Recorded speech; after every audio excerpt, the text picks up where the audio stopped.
সুপ্রিয় বন্ধুগণ, আসসালামু আলাইকুম।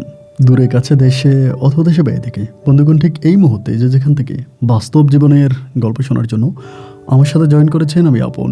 আর যে আপন জীবনের গল্পের 1202তম পর্বে আপনাকে প্রতিদিনের মতো স্বাগতম জানাচ্ছি। বন্ধুগণ, আজ আমি আপনাকে শোনাবো বরিশালের ভাই ইয়াসিনের জীবনের হৃদয় কাঁপানো এক তাজ্জব বাস্তব জীবন কাহিনী। বন্ধুগণ, আজকের গল্পের টাইটেল 3 বৎসর নিজের সুন্দরী বউকে মুখোশ পরিয়ে রাখে স্বামী। 3 বৎসর নিজের রূপবতী বউকে মুখোশ পরিয়ে রাখে এক স্বামী। আসলে কি সেদিন তার বউকে পর্দা করায় না, মূলত পর্দা করায় না, এমনই এক ঘটনা যে ঘটনা শোনার পরে আপনার শরীরের পশম দাঁড়িয়ে যাবে।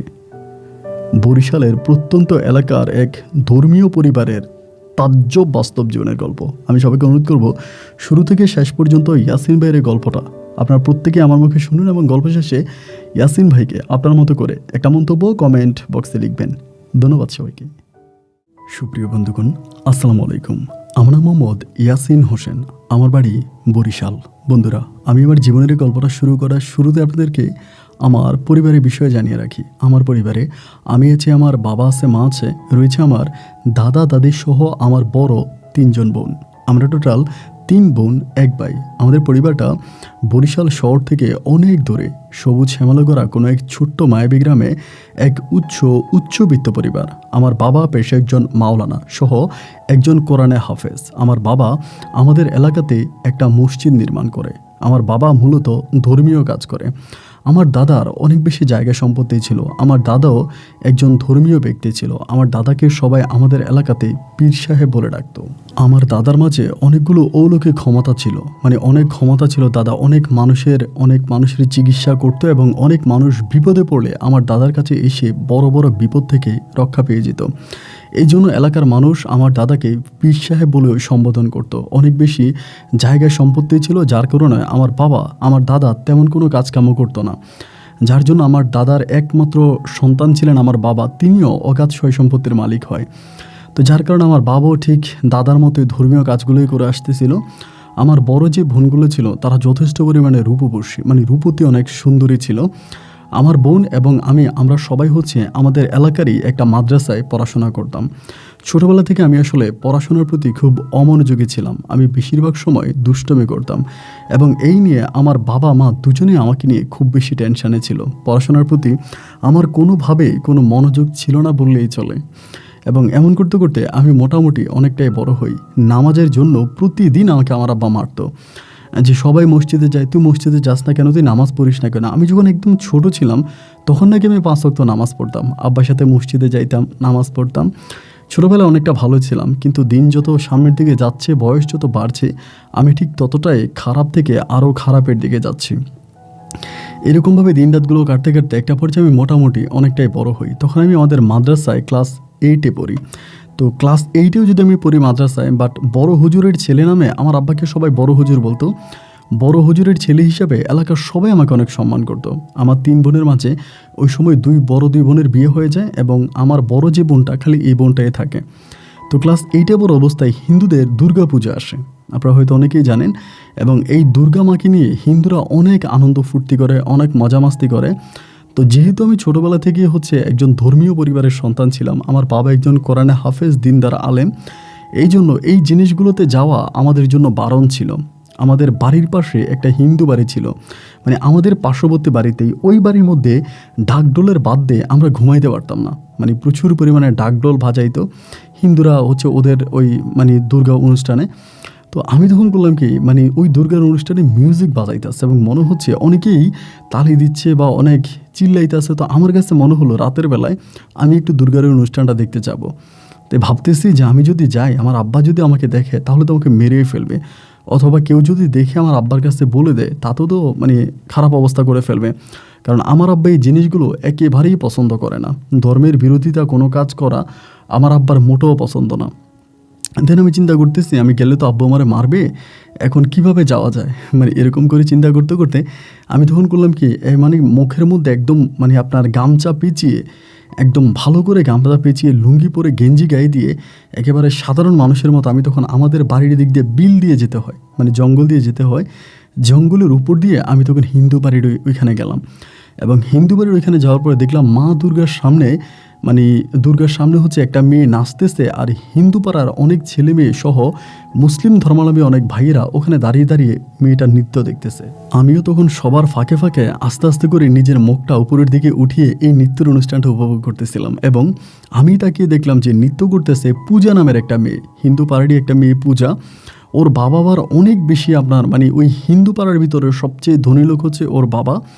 ওর বাবার নিজের স্বর্ণের ব্যবসা আছে, বাজার ওদের স্বর্ণের দোকান আছে, এবং ঢাকা শহরে ওদের বাড়ি গাড়ি আছে, খুব বিশাল বড়লোক টাইপের মানুষ। তো এরপরে দেখলাম যে উনি এরকমভাবে হচ্ছে আপনার এখানে অনুষ্ঠান করতেছে, মানে ওইখানে অনুষ্ঠান করতেছে এবং ওই পূজা নৃত্য করতেছে, পূজা নৃত্য করে। তো খুবভাবে হচ্ছে সবাই মানে ওর নৃত্য দেখতেছে এবং হাতে তালি দিচ্ছে। তা আমি তখন পিছন থেকে ওর দিকে তাকিয়ে রইলাম। বিশ্বাস করেন আমার কাছে কেন জানি এই মেয়েটাকে খুব ভালো লেগে গেল, কারণ আমার এর আগেও আমি ওকে অনেকবার দেখেছিলাম, রাস্তাঘাটে অনেকবার দেখা হইতো। আবার দেখা হলে খুব সুন্দর করে সালাম দিত, যে ইয়াসিন ভাই ভালো আছেন, খুব সুন্দর করে আমার সাথে কথা বলতো। বয়সে আমার ছোট হবে, বাট সেদিন এই মেয়েটার না আমার অনেক ভালো লেগে গেল। মানে ওর নৃত্যের অনুষ্ঠানটা, মানে ওর যে নাচ মানে নৃত্য করছে, এটার প্রতি আমি ওর প্রেমে পড়ে গেছি, সত্যি কথা যেটা। এবং সেদিনকা আমি ওই মা দুর্গার সামনে অনুষ্ঠানটা দেখে যখন বাড়িতে আসছি, সারাটা রাত আমি দুটা চোখের পাতা এক করতে পারতেছিলাম না। মনে হয় চোখটা বন্ধ করলে আমি দেখতে পাই যে পূজা আমার সামনে এসে নৃত্য করতেছে, আমার সামনে নাচতেছে। মানে আমি একরকমই মেয়েটার জন্য মাতোয়ারা হয়ে পড়ি। যেহেতু হিন্দু ধর্মের একটা মেয়ে, এটা না পারি কারো কাছে বলতে, এবং না পারি নিজের ভিতর জিনিসটাকে লুকিয়ে রাখতে। সময় যত সামনের দিকে যাচ্ছে, পূজার প্রতি আমার দুর্বলতা ঠিক ততটাই বাড়তেছে। এরকম করতে করতে আমি মাদ্রাসায় যাইতাম, মাদ্রাসা থেকে আসতাম, কারো কাছে বলতে পারতাম না। কারো কাছে বললে যদি কেউ পূজার কাছে বলে দেয় বা আমার আব্বাকে বলে দেয়। এমন করতে করতে পূজার সাথে পড়াশোনা করতো আমাদের বাড়ির একটা মেয়ে, নাম হচ্ছে তার ফাইজা, মানে ফাইজা আক্তার নামের একটা মেয়ে আমাদের বাড়ির মধ্যেই।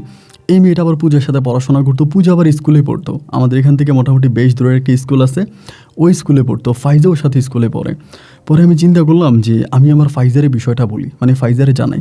আবার ভয় পাচ্ছে এই কারণে, কারণ ফাইজা কিন্তু আবার আমার বোনের সাথে, মানে আমার বড় বোনের সাথে খুব ভালো সম্পর্ক। মানে ফাইজার সাথে আমার বড় বোন মানে উঠে বসে সব কিছু, যদিও বয়সে আমার বড় বোন অনেক ছোট। এরপরে ভাবলাম যে আমি যদি ফাইজারে বলি, আর ফাইজা যদি বরাপুরে বলে দেয়, আর বরাপুর যদি আব্বুরে বলে দেয়, তাহলে তো আমাকে মেরেই ফেলবে। এরকম ভয়ে ভয়ে ভয়ে ভয়ে একদিন হলো কি, আমি আমাদের বাজারের ওখানে দাঁড়ায় আছি, মানে বাজারের ওখানে দাঁড়ায় আছি ছাতা নিয়ে। আমার আম্মা বলছিল তেল কিনে আনার জন্য, তো তেল কিনছি। আপনার তেল কিনে আসতেছি, এমন সময় বৃষ্টি শুরু হয়েছে, আমি ছাতাটা নিয়ে দাঁড়ায় আছি। ওই মুহূর্তে দেখলাম ওই ফাইজা মেয়েটা বৃষ্টিতে ভিজতে ভিজতে বাড়ির দিকে আসতেছে। এবং ওরে দেখে আমি তখন ডাক দিলাম, বাজারের ওই দাঁড়ায় আছে ওখানে ডাক দিলাম। ডাক দেওয়ার পরে ও আমার দিকে তাকায় দেখলো আমার সাথে আর অনেকগুলো ছেলে দাঁড়িয়ে আছে ওখানে। তো ও আর আমার সাথে কথা বললো না, কথা না বলে ও হেঁটে চলে যাচ্ছে। আমি তখন ছাতাটা নিয়ে দৌড়ে আসছি, আইসা ওর মাথার উপরে ছাতাটা ধরলাম। ধরার পরে ও আমার বলে, ইয়াসিন ভাই বাড়িতে যাবেন? আমি বললাম হ্যাঁ বাড়িতেই তো যাব। বলে তাহলে আমার একটু নিয়ে যান, আমার তো মনে হয় আজকে জ্বর চলে আসবে। এমন করতে করতে একটু দূর যাওয়ার পরে প্রচণ্ড রকমের বিদ্যুৎ চমকাচ্ছে, এবং এত পরিমাণে বিদ্যুৎ চমকাচ্ছে যে আমি ভয় পেয়ে যাচ্ছিলাম, যে কী করব বুঝতে পারতেছিলাম না। একটু সামনে যাওয়ার পরে একটা ঘর পাইছি, এটা হচ্ছে আপনার মেশিন ঘর। ওইখানে হচ্ছে আপনার মানে পানি সেচ দেওয়ার জন্য যে ডিপ বসানো হয়, ওই ডিপ ঘরের। তো আমি বললাম যে একটা কাজ করো ফাইজা, বৃষ্টি তো অনেক বাড়তেছে, সামনে দিয়ে গেলে আমার মনে হয় আরও বাড়বে, আর বাতাস বইতেছে, ছাতাটা মনে হয় নিয়ে যাবে। মানে ছাতা নিয়ে দাঁড়াই থাকতে পারতেছিলাম না। তাই আমি বললাম যে চল আমরা এই ঘরটার পাশে গিয়ে একটু দাঁড়াই। তো ও মনে হয় ভয় পাইছে, মানে ও মনে করতেছে যে মেবি আমি মানে খারাপ কোনো চিন্তা ভাবনা আমার মাথায় আছে। পরে ও আমারে বলে, ছি আপনি আমার এরকম করে বলতেছেন?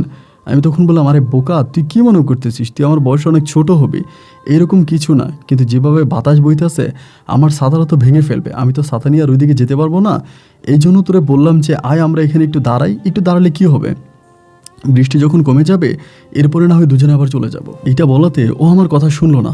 আমার কথা না শুনে ও তখন মানে ঘাট তারামি করে যেতে শুরু করলো, মানে ওইদিকে হাঁটতে শুরু করলো। এবং আরেকটু যাওয়ার পরেই এবার আরও জোরে বিদ্যুৎ চমকাচ্ছে, মানে আরও জোরে চমকাচ্ছে। এবার নিজেই ভয়ে পিছন দিকে চলে আসছে। আইসা আমার বলে, তাহলে চলো না আমরা ঘরের ভিতরে ঢুকবো না, মানে ওই ডিপ ঘরের ভিতরে ঢুকবো না, বাইরে দাঁড়ায় থাকবো। আমি বললাম আমি ভিতরে ঢুকবো কেন, আমি তো বাইরেই দাঁড়ানোর কথা বলছি, চল। পরে দুজনে বাইরে দাঁড়ায় আছি, আর মুষলধারে বৃষ্টি হচ্ছে, মনে হয় যেন আসমান থেকে মানে পানি ঢালতেছে, এমন একটা অবস্থা। এবার আমি ওরা বললাম যে ফাইজা একটা কথা জিজ্ঞেস করব। ও কিন্তু খুব ভয় পাচ্ছে, মানে ভয়ে ভয়ে আছে। পরে ও আমার বলে, হ্যাঁ বলেন। আমি বললাম তোর সাথে কি পূজা পড়ে? বলে হ্যাঁ পূজা আর আমি তো একই ক্লাসে পড়ি। আমি বললাম পূজা তোর বান্ধবী? বলে হ্যাঁ ও আমার খুব ঘনিষ্ঠ বান্ধবী। আমরা একসাথেই পড়াশোনা করি। তাই আমি বললাম আজকে পূজা যায় নাই? বলে না আজকে পূজা স্কুলে যায় নাই, কারণ দিনের বেলায় আকাশ খারাপ ছিল, ওর বাবা মা ওকে যেতে দেয় না। আবার পূজার বাবা মা কিন্তু পূজাকে অনেক ভালোবাসে, আর ও দেখতে শুনতে অনেক সুন্দরী, অনেক সুন্দরী। পরে আমি বললাম আচ্ছা পূজা কি স্কুলে কারোর সাথে প্রেম করে? আমার বলে আরে দূর ছাই, এটা আপনি কি বলেন, পূজার কি এখনও প্রেম করার বয়স হয়েছে? ও এখনও ছোটো একটা মেয়ে, ও কার সাথে প্রেম করবে? পরে আমি বললাম ফাইজা তোর একটা কথা বলবো, তুই যদি ভাইয়ার কথাটা রাখিস এবং কথাটা কারো কাছে না বলিস। আমার বলে না আমার কি দরকার আপনার কাছে অন্যের কথা বলার, আচ্ছা আমি বলবো না, বলেন। আমি বললাম পূজারে না আমার অনেক ভাল লাগে, আমি না ওরে বিয়ে করতে চাই। এটা বলার পরও একটা হাসি দেয় এবং হাসি দিয়ে আমাকে বলে কি বলতেছেন এগুলা, আপনি কি পাগল হয়ে গেছেন? আমি বললাম আরে না পাগল হবো কেন, কেন আমি কি মিথ্যে কিছু বললাম? ও আমাকে বলে দেখেন পূজা হচ্ছে হিন্দু ধর্মের একটা মেয়ে, ওর পরিবারের সবাই হিন্দু, ও হিন্দু ধর্মের মেয়ে, আর আপনি হচ্ছেন মুসলমান। তা আপনি মুসলমান হয়ে একটা হিন্দু মেয়ের বিয়ে করবেন? আর আপনি কি জানেন যে আপনি কোন পরিবারের ছেলে, আপনার বাবা মা কি? আমি বললাম দেখ বোন আমি সব কিছুই জানি, তোর কথা আমি মানি এবং তোর কথাও আমি শুনি, কিন্তু সেদিন না দুর্গা মায়ের সামনে পূজার নাচ দেখে না আমি ওর প্রেমে পড়ে গেছি। বিশ্বাস কর ওরে আমার অনেক ভালো লেগে গেছে, আমি ওরে বিয়ে করতে চাই। ও আমারে বলে এটা আমি পূজারে কোনোদিনও বলতে পারবো না, আর পূজা রাজি হলেও আপনার বোন আপনার পরিবার জানতে বললে আমাকে আস্ত রাখবে না। আমি বললাম দেখ আমি তো কারো কাছে বলবো না, আর আমি যদি কাউরে না বলি তাহলে বিষয়টা তো কেউ জানবেও না, তোর দুইটা পায়ে ধরি বোন তুই একটু ওরে বলিস। পরে আমার বলে কীভাবে বলবো, আচ্ছা আপনি চিঠি লিখে দিয়েন আমি ওরে দিমুনি। আমি বললাম আচ্ছা ঠিক আছে, তাহলে কালকে তোর আমি একটা চিঠি লিখে দিব স্কুলে যাওয়ার সময়। বলো আচ্ছা ঠিক আছে। তো তখনই বৃষ্টি প্রায় মোটামুটি অনেকটা কমে। পরে আমার বলে চলেন তাহলে চলে যাই। এরপর উনি নিয়ে আমি বাড়ি পর্যন্ত আসছি, ওরা বাড়ির সামনে দিয়ে আমি তখন বাড়িতে আসছি। আসার পরে মানে মনের ভিতরে তো ভাই মানে হচ্ছে তাদাং অবস্থা, যে আমি তো চিঠি লিখবো। রাতের বেলা আমি তিন কালারের 3টা কলম নিয়ে আসছি, মানে 3টা কলমের কালার হচ্ছে 3 কালার, এবং 3 কালারের 3টা কলম এনে আমি তখন আমার মনের মাদুলিতে মিশে থাকা কথাগুলো কাগজের পাতায় কলমের কালিতে লিখতে শুরু করলাম, এবং যতটুকু পারছি নিজের মতো করে চিঠিটা লিখলাম। লেখার পরে পরের দিন আমি এই চিঠি দেওয়ার জন্য ফাইজার কাছে যাব, এবং ফাইজার কাছে আমি যখন যাব ফাইজা বলতেছে ওই দিন ওই স্কুলে যাবে না, ওর জ্বর আসছে, মানে গতকালকে রাতে ভিজে আসছে তো প্রচণ্ড রকমের জ্বর। পরে আমি বললাম কী রে স্কুলে যাবি না? বলে না আজকে যাবো না, আমার অনেক জ্বর। পরে আমি বললাম ওই যে তুই বলছিলি না ওইটা লিখছি। বললাম আচ্ছা ঠিক আছে আমি পরে নিব আপনার কাছ থেকে, আজকে আমি স্কুলে যাব না। তাই মনটার মধ্যে এতটা খারাপ লাগতেছে, ও স্কুলে যাবে না, স্কুলে গেলে তো চিঠিটা দিতে পারতাম। পরে যাই হোক আমি আবার মাদ্রাসায় চলে গেলাম, এবং মাদ্রাসার ক্লাস শেষে আসলাম বিকালবেলা। আসার পরে মাঠের দ্বারা ওর সাথে আমার দেখা হয়েছে, এবং দেখা হওয়ার পরে আমি ওরে বললাম ফাইজা জ্বর কি ভালো হয়েছে? বলে হ্যাঁ মোটামুটি এখন একটু ভালো। আমি বললাম চিঠিটা দিব? বলে কই? আমি বললাম আমার পকেটে আছে। বলে দেন। তাই ওরে আমি বললাম যে দেখ খবরদার চিঠি কিন্তু খুলবি না, আমি কিন্তু খুলবি না। বলে না না না আমি খুলবো না, যার চিঠি আমি তার কাছেই দিব, এবং সে যদি উত্তর দেয় তাহলে আপনাকে আইনে দিব। পরে চিঠিটা আমি কী করলাম ওর হাতে দিলাম, এবং ওর হাতে দেওয়ার পরেই আমি না ভাইয়া সারাটা রাত ঘুমাইতে পারতেছি না। ও যদি চিঠিটা আমার আব্বুর হাতে দিয়ে দেয় বা আমার বোনকে দেয়, কারণ ওটা তো আমি নিজের হাতের লেখা, আমার হাতের লেখা তো আমার আব্বু আমার বোনে জানবে। মানে সারাটা রাত আমি খুবই টেনশনে ছিলাম, এবং সকালবেলা ভোরে ভোরে ওর বাড়িতে গেছি, যে বলি ও ফাইজা চিঠি কি তুই রাতের বেলায় পড়ছিস? আমার বলে না না না চিঠি পড়বো কেন, আপনি দিয়েছেন আরেকজনকে, আমি এটা পড়বো কেন? আমি বললাম দেখ বোন চিঠি কিন্তু কাউরে দিস না, আমার বাবার হাতে অথবা আমার বোনের হাতে। আমাকে বলে আপনি এত ভয় পাইতেছেন কেন? আমি চিঠি কারো হাতে দিব না, যার চিঠি আমি তার হাতেই দিব, আপনি ভয় পাইয়েন না। পরে ওর হাতে চিঠিটা দেওয়ার পরে আমি তখন হচ্ছে আপনার ঘরের মধ্যে চলে গেলাম, এবং আমি মাদ্রাসায় গেলাম। ওই দিন ও চিঠি নিয়ে মানে ও স্কুলে গেছে। ভাই সারাটা রাত মানে সারাটা রাস্তা আমি চিন্তা করতেছি যে আল্লাহ জানে কী জানি হয়, আল্লাহ জানে কী জানি হয়, কী জানি বিপদে পড়ি। এবং ও তখন করলো কি মাদ্রাসা থেকে আমি তাড়াতাড়ি আইসা ওদের স্কুলের সামনে দাঁড়াই আছি, মানে যেই রাস্তা দিয়ে ফাইজা আসবে ওই রাস্তা দিয়ে দাঁড়াই আছি। এবং দাঁড়িয়ে থাকার পরে ওই মুহূর্তে ফাইজা এবং পূজা একসাথেই আসতেছে। যখন আমি পূজারে দেখছি আমি তখন লজ্জায় ওখান থেকে সরে গিয়ে অন্য একটা জায়গার মধ্যে দাঁড়িয়ে আছি। একটা পর্যায়ে ওরা তখন চলে গেছে, পরে আমি ফাইজার বাড়িতে গেলাম। বাড়িতে যাওয়ার পরে ফাইজারে বললাম কী হয়েছে? ফাইজা আমার বলে কিছুই হয় নাই। আমি বললাম মানি? বলে পূজা চিঠি নেয় নাই। আমি বললাম কেন? বলে আমি বলছিলাম আপনার কথা, সব কিছু বলছি। ও বলতেছে ও কোনো মুসলিম ছেলের সাথে রিলেশন করবে না, ও কোনো মুসলিম ছেলেকে ভালোবাসবে না, ও হিন্দু, এবং হিন্দু মতে ওর বিয়ে হবে, হিন্দু ছেলেকেও ভালোবাসবে, কোনো মুসলিম ছেলেকে ও ভালোবাসবে না। মানে এইটা শোনার পরে আমার মাথায় তখন আসমানটা ভেঙে পড়লো, আয় হায় এটা কি বলে। এরপরে যেটা হইলো যে আমার তো ওরে ভালো লেগে গেছে, এবং এই কয়টা দিনে আমি আমার মনের মাদুলিতে ওকে মিশিয়ে ফেলেছি। ওকে ছাড়া আমি অন্যথায় কোনো কিছুই চিন্তা করতে পারি না। আমার খাওয়া দাওয়া ঘুম সব কিছুর মাঝে শুধু ফাইজা আপনার পূজা খালি পূজা। এমন করতে করতে যখন আমার মাদ্রাসা ছুটি হইতো, আমি মাদ্রাসা ছুটি হওয়ার আগেই মানে একটা ক্লাসের অর্ধেক হইলে আমি তাড়াতাড়ি সাইকেল চালায় চলে আসতাম। আইসা এখানে একটা নারিকেলের বাগানের মতো ছিল, এই নারিকেলের বাগানে রাস্তার পাশে বসে থাকতাম। ওরা যাইতো আমি দেখতাম, মানে ফাইজার পূজা যাইতো আমি দেখতাম। এমন করে একদিন 2 দিন নয়, দীর্ঘ 3টা মাস এবং কন্টিনিউয়াসলি প্রত্যেক দিনে আমি আমার মাদ্রাসা ছুটি হলে তাড়াতাড়ি সাইকেলটা টাইনে এখানে আসতাম, রাস্তার পাশে দাঁড়াই থাকতাম, ওরা যাইতো। এরকম মেঘ বৃষ্টি তুফান যাই হইতো আমি একদিনও মিস করতাম না। এবং 3টা মাস পরে একদিন হলো কি, মানে আল্লাহর রহমত হয়েছে, পূজা একদিন করছে কি, পূজা আর ফাইজা আমি যে নারিকেলের গাছের নিচে দাঁড়াই আছি এখানে আসছে। এবং আসার পরে পূজা আমারে বলে যে ইয়াসিন ভাই, আপনি তো আগে আমার সাথে কথাবার্তা বলতেন, দেখা হলে কথা বলতেন, এখন তো আর আপনি আমার সাথে কথা বলেন না। আমি বললাম না, কথা বলি না, কে বললো, এখন তোমার সামনে পড়ি না এই জন্য কথা বলি না। বলে আচ্ছা, আপনার মাদ্রাসা আর আমাদের স্কুল তো একসাথেই ছুটি হয়, কিন্তু এরপরেও আপনি কিভাবে এই আমাদের স্কুলের সামনে চলে আসেন প্রত্যেক দিন, এবং এখানে এসে কি করেন? আপনি কি আমাদের স্কুলের কোনো মেয়েরে পছন্দ করেন? আমি তখন নিচের দিকে তাকিয়ে থেকে বলি, পূজা তুমি তো সব কিছুই জানো, এবং সব কিছু জানার পরে কেন না জানার অভিনয় করতেছো? আমাকে বলে জানি, তা আপনার মুখ থেকে একটু শুনি। আমি বললাম দেখো, আসলে আমার মুখ থেকে বলার কিছুই নেই, আমি যেটা বলার এটা তো চিঠির বাসায় লিখে আমি ফাইজার কাছে দিয়েছি, এবং তুমি তো এটাকে প্রত্যাখ্যান করেছো। ও আমাকে বলে আচ্ছা, আমার কি বিয়ের বয়স হয়েছে না প্রেম করার বয়স হয়েছে? আমি বললাম জানি না তোমার বিয়ের বয়স হয়েছে কিনা, প্রেম করার বয়স হয়েছে কিনা, কিন্তু জানো আমি তোমাকে অনেক ভালোবাসি, আমি না তোমাকে ছাড়া কিছু বুঝি না, এবং তোমাকে আমার খুব ভালো লাগে। এই দিন আমি একদম ওর মানে মুখোমুখি কথাগুলো বলে ফেলি। ও তখন বলে আপনার লজ্জা করেন এইভাবে বলতে? আমি বললাম না, লজ্জা কেন করবে, যেটা সত্য আমি সেটাই বলছি। ও বলে এই কথাগুলো যদি আপনার বড়াপু জানে তাহলে কি হবে? আমি বলছি তুমি কি আমার বড়াপুকে বলে দিবা? ও বলে হ্যাঁ, দিতেও পারি।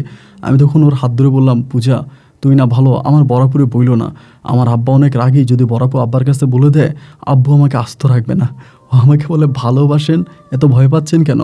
ভালোবাসতে হলে সাহস লাগে, কাউকে ভালোবাসতে হলে এক পৃথিবী ভালোবাসতে হয়, এবং বুকে অনেক সাহস রাখতে হয়।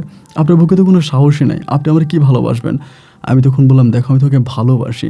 আমাকে বললেন হ্যাঁ, ভালো যে বাসেন এটার প্রমাণটা আমি পাইছি, কারণ তা না হলে বিগত প্রায় 3 মাসের মতো আপনি এইভাবে এই জায়গাটার মধ্যে দাঁড়িয়ে থাকতেন না। আসলে আপনি আমাকে ভালোবাসেন, কিন্তু আপনি কি আমাকে বিয়ে করবেন? আমি বললাম হ্যাঁ করবো। আমাকে বলে আমি না হিন্দু, আপনি না মুসলমান। আমি বলছি এটা আমি জানি না, আমি জানি শুধু আমি তোমাকে বিয়ে করব, আমি তোমার সাথে সারা জীবন থাকবো, কোন ধর্মে থাকবো, কিভাবে থাকবো এগুলো আমি জানি না। ও তখন আমাকে বলে আজকে না আমি আপনার চিঠির উত্তরটা এনেছি। আমি বললাম সত্যি? বলে হ্যাঁ, আপনি যে প্রতিদিন এখানে দাঁড়িয়ে থাকেন এবং এটা দেখতেও না আমার কাছে অনেকটা খারাপ লাগে এবং মায়া লাগে, যার জন্য চিঠির উত্তরটা এনেছি, আপনি উত্তরটা লিখে ফাইজাকে দিয়ে দিন। এই বলে ফাইজা আর ও আবার হেঁটে চলে যাচ্ছে। ভাই আমি তখন কী যে করবো, আমার কাছে মনে হয় যে আমি আসমানে উঠতেছি, এবং ওই নারিকেল বাগানে বসেই ওর চিঠিটা আমি তখন খুললাম।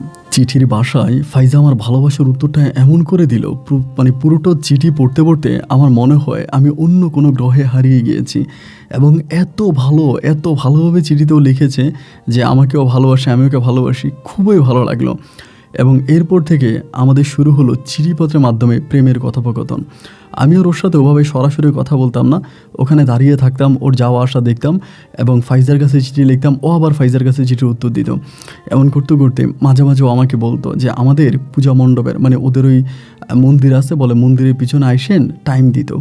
তো ওই টাইমে আমি তখন ওদের মন্দিরের পিছনে যাইতাম, এবং মন্দিরের পিছনে গেলে পরে ও আর আমি গভীর রাতে মন্দিরের পিছনে ও আর আমি বসে আকাশের চাঁদ তারা দেখতাম। আমার কোলে মাথা রেখে কত রাত যে ও ঘুমিয়ে গেছে তার কোনো হিসাব নাই। এরকম করে সময়গুলো কাটতে কাটতে প্রায় 2-3 বৎসরের মতো কেটে যায়, এবং আমাদের ওই ভালোবাসাটা আমরা খুবই লুকিয়ে রাখি। আমার কাছে মনে হয় আমার সম্পর্কটাই একমাত্র সম্পর্ক যেটা কিনা এত দিন থাকার পরেও কেউ বুঝতে পারেনি, কেউ জানতে পারেনি, এবং আমি জিনিসটা সবসময় লুকিয়ে রাখতাম যাতে কেউ বুঝতে না পারে আমি চোখে ভালোবাসি, ও যে আমাকে ভালোবাসে এটা যাতে ওভাবে কেউ না জানে, আমি জিনিসটাকে খুব লুকিয়ে রাখতাম। ভুলেও এই বিষয়ে কখনো কারো কাছে কোনো বিষয় শেয়ার করতাম না। এতগুলো দিন কেটে গেল, এরপরেও আমাদের ভালোবাসাটা দুজনের মাঝে শুধুমাত্র জানতো ফাইজা। এবং এরকম করতে করতে একটা পর্যায়ে আমি তখন আপনার পরীক্ষা দিই, দাখিল পরীক্ষা দিই, এবং দাখিল পরীক্ষা দেওয়ার পরে আমি দাখিল পাশ করি, এবং এরই মাঝে ফাইজা তখন এসএসসি পরীক্ষা দিবে। ফাইজা আর পূজা ওরাও পরীক্ষা দেওয়ার জন্য প্রস্তুতি নিচ্ছে। তো ওরা পরীক্ষা দিল, এবং পরীক্ষাতে পূজা তখন এসএসসি পাশ করলো, বাট ফাইজা 2 সাবজেক্টে ফেল করে। তো তখন আমি মাদ্রাসায় লেভেলে পড়তেছি, আমি তখন আলেমে ভর্তি হয়েছি, দাখিল শেষ করে আলেমে ভর্তি হয়েছি। আলেমে পড়তেছি। ওই অবস্থার মধ্যেই তখন হলো কি আপনার এই মানে ফাইজার বিয়ে ঠিক হয়ে গেছে, মানে ফাইজার বিয়ে ঠিক হয়েছে। এবং যেদিন ফাইজার বিয়ে ওই দিন হলো কি পূজা আসছে ফাইজাকে দেখার জন্য, মানে বিয়ের অনুষ্ঠানে, ওর বান্ধবী না বিয়ের অনুষ্ঠানে আসছে। বাট সেদিন আমি পূজার সাথে অনেক রোমান্স করি, মানে এত রোমান্স করি যেটা আসলে বলার মতো না। দুজন দুজনাকে অনেক ভালোবাসি, ও আমার অনেকটা ভালোবাসে, আমিও অনেকটা ভালোবাসি। পুরোটা রাত আমরা প্রায় একসাথেই থাকি। এরকম করে আমাদের সম্পর্কটা আরও প্রায় 2 বছরের মতো কেটে যায়। আমি তখন আলেমও পরীক্ষা দিই, এবং আলেম পরীক্ষা দেওয়ার পরে আমি তখন পড়াশোনায় একটু গ্যাপ দিই। আমার আব্বার সাথে দিনই কাজ করি, বিভিন্ন জায়গায় যাই, ওয়াজ মাহফিল করি, একটু দিনই লাইনে কাজ করি। এবং এরকম করতে করতে একদিন পূজা আমাকে বলতেছে, আচ্ছা আমাদের সম্পর্কটার মানে কি, আমাদের সম্পর্কটার শেষ পরিণতিটা কি হবে? আমার তো এদিক সেদিক থেকে বিয়ের প্রস্তাব আসতেছে, পরিবার থেকে হয়তো যে কোনো সময় আমাকে বিয়ে দিয়ে দিবে। আমরা একজন আরেকজনকে আজকে এত বছর ধরে ভালোবাসি, যদি আমরা একে আরেকজনকে না পাই তাহলে তো আমরা বাঁচব না। এই সম্পর্কটার শেষ পরিণতি কী হবে? আমি বলছি শেষ পরিণতি কী হবে এইটা আমি ঠিক জানি না, তবে আমি একটা জিনিস স্পষ্ট করে তোমাকে বলে রাখি, আমি যদি তোমাকে না পাই, আমি যদি তোমাকে বিয়ে করতে না পারি, তবে পৃথিবীর কোনো শক্তি নাই একমাত্র আল্লাহ ছাড়া যে আমাকে বাঁচায় রাখতে পারে, আমি কিন্তু বাঁচব না। ও আমাকে বলে তাহলে কিছু একটা করো, কিছু একটা করো যাতে আমরা দুজনে একসাথে থাকতে পারি, এরকম একটা ব্যবস্থা করো। তো বাস্তবতা হচ্ছে এরকম যে পূজার পরিবার যদি কখনো জানতে, মানে পূজার পরিবার ডাকাইত পরিবার, মানে ডাকাইত বলতে ওরা ডাহা ডাকাইত। ওদের নাম শুনলে, ওর বাপ চাচার নাম শুনলে পুরো গ্রামবাসী থপথপ করে কাঁপে। মানে ওরা খুবই ডেয়ারিং, অস্ত্রের জঞ্জনানিতে ওদের বাড়ি কাঁপে। এবং পূজা মণ্ডপে ওরা ওপেনলি অস্ত্র নিয়ে পূজা করে। তো এই জন্য হচ্ছে ওদের সাথে কেউ কথা বলে না এবং ওদেরকে অনেক ভয় পায়। আর আরেকটা কথা হচ্ছে, আমার আব্বা যে পরিমাণে মানে মানে ধর্মীয় লোক, এবং আমার আব্বা যদি এটা জানতে পারে, মানে পূজাকে বিয়ে করানো তো দূরের কথা, যদি আব্বা কোনো দিনই পূজার বিষয়টা জানতে পারে তাহলে আব্বা আমাকে আস্ত রাখবে না, মানে আমাকে মেরে ফেলবে। এখন ভয়ে ভয়ে ভয়ে ভয়ে আছি, এরকম করে সময়গুলো কাটতে কাটতে কাটতে কাটতে একদিন হলো কি আমার কি জানি আমার আম্মুর সাথে একটা কথা কাটাকাটি হয়েছে, কেন একটা বিষয়ে কথা কাটাকাটি হয়েছে, ও কাজের বিষয় নিয়ে। আম্মা আমাকে একটা কাজ মানে করতে বলছিল, আমি এটা করি নাই, এবং না করার কারণে আম্মা আমারে বকাবাধ্য করতেছে। আমার আব্বা তখন ওই পাশের ঘর থেকে আমার আম্মারে বলতেছে, তোমার ছেলে তো ঘরে লপকা লপকা খাচ্ছে, কামাই নাই রুজি নেই, ও বুঝবে কেমন করে, বিদেশ পাঠাই দিব। মানুষের ছেলেরা বিদেশে গিয়ে লাখ লাখ টাকা কামায় এবং পরিশ্রম করে, দেশে থাকে তো এই জন্য বুঝে না, ওরে বিদেশে পাঠাই দিব। আব্বা এই কথাটা পাশের রুম থেকে বলছে, এবং বলার পরে আমি তখন আব্বার এই কথাটা রাতের বেলায় চিন্তা করতেছি। আব্বা যে বলে আমার বিদেশ পাঠিয়ে দিবে, বা আব্বা কথাটা যে বলছে, তখন হঠাৎ করে আমার মাথায় একটা আইডিয়া চলে আসছে। মানে দারুণ একটা আইডিয়া আসে। আইডিয়াটা হচ্ছে এরকম, আমি চিন্তা করি, আমি যেহেতু বাংলাদেশে পূজারে নিয়ে থাকতে পারবো না, এবং পূজাকে নিয়ে পালিয়েও বাঁচতে পারবো না, ওর পরিবার আমাকে খুঁজে বের করে ফেলবে, ওর সাথে আমার থাকা হবে না। তাহলে আমি একটা কাজ করে আমি পূজাকে নিয়ে দেশের বাইরে চলে যাই, আমি বিদেশে চলে যাব এবং আমি গিয়ে এরপরে পূজারে নিয়ে যাব। ওরকম একটা আইডিয়া তখন আমার মাথায় আসে, এবং মাথায় আসার পরে আমি তখন এই বিষয়টা নিয়ে পূজার সাথে সরাসরি কথা বলি। ওদের হচ্ছে আপনার মন্দিরের পিছনে বসি, তখন আমরা মন্দিরের পিছনে প্রায় মানে প্রতি রাতেই প্রায় আমরা বসতাম, আধা ঘন্টা 40 মিনিট, কখনো 1 ঘন্টা ওরকম গল্পগুজব করতাম। পরে আমি ওরা তখন ওইখানে বললাম যে পূজা, এমন এমন ঘটনা, আমি চিন্তা করতেছি আমি বিদেশ চলে যাব, এবং বিদেশে গিয়ে এরপরে তোমার নিয়ে যাব, তারপর আমরা দুজনে একসাথে থাকবো, আমরা একসাথে থাকবো, তুমি কি বলো? ও আমাকে বলে, তো বিদেশ যাবা, কোন দেশে যাবা? আমি বলি, আব্বা তো কোনো দেশের কথা উল্লেখ করে আমাকে এখনও মানে বলে নাই, কিন্তু আমি একটা মানে দেশে চলে যাব, এবং যে দেশে যাব ওই দেশে আমি তোমার পরে নিয়ে যাব। ও আমার বলে, এই আইডিয়াটা তো খারাপ না, এই আইডিয়াটা তো অনেক ভালো, বাট এটা তো করতে পারো, তাহলে দেখো না। এবার এরকম করে সময়গুলো কাটতে কাটতে আমি একদিন মায়েরে বললাম, মা, বাবা যে সেদিন আমারে বললো আমারে বিদেশ পাঠাই দিবে, এটা কি বাবা কথার কথা বলছে না সিরিয়াসলি বলছে? আমার আম্মা বলে, কাজ কাম না করলে, আমাদের কথাবার্তা না শুনলে তা বিদেশ তো পাঠাই দিবেই। আমি বলি, তাইলে আব্বারে বলো আমার বিদেশ পাঠাই দিতে, আমি বিদেশ চলে যাব। আমার মা তখন আমার দিকে তাকিয়ে বলতেছে, এটা কেমন কথা বললি বাবা, তুই আমার একমাত্র সন্তান, আমাদেরকে টাকা পয়সা ধন সম্পদ কোনো কিছুর অভাব আছে, তোরে কেন বিদেশ যাইতে হবে? তোর আব্বা কথাটা বলছে দুষ্টমি করে, তোর আব্বা ওই কথাটা সিরিয়াসলি বলে নাই, আর বাবার কথাটা সিরিয়াসলি নিস না, মা আমারে বলতেছে। আমি বললাম, মা, বাবা কথাটা কিভাবে বলছে এটা আমি জানি না, আর বাবার কথা সিরিয়াসলি নেওয়া না নেওয়া কোনো বিষয় না, কিন্তু বড় কথা হচ্ছে আমি বিদেশে যাব, আমি বিদেশে যাব, এবং আমি সত্যি বিদেশ চলে যাব। আমার পড়াশোনাও আর ভাল লাগে না, আমি কিন্তু আর মানে আলেমের পরে আর ভর্তি হই নাই, পড়াশোনা করি নাই। এবার তখন আমার আম্মারে বলে আমি বিদেশ যাব। তা আম্মা তখন এই কথাগুলো আব্বারে বলে, আব্বু তখন বলতেছে ওর বিদেশ যাইতে হবে কেন, ওর বিদেশে যাইতে হবে না, ওরে বুঝাও, ও যাতে ঠিকমতো পড়াশোনা করে, আমাদের কথা শুনে, আমাদের কথা মানে, ওর বিদেশে যাওয়া লাগবে না, ও দেশেই ভালো আছে, দেশে ভালো থাকবে।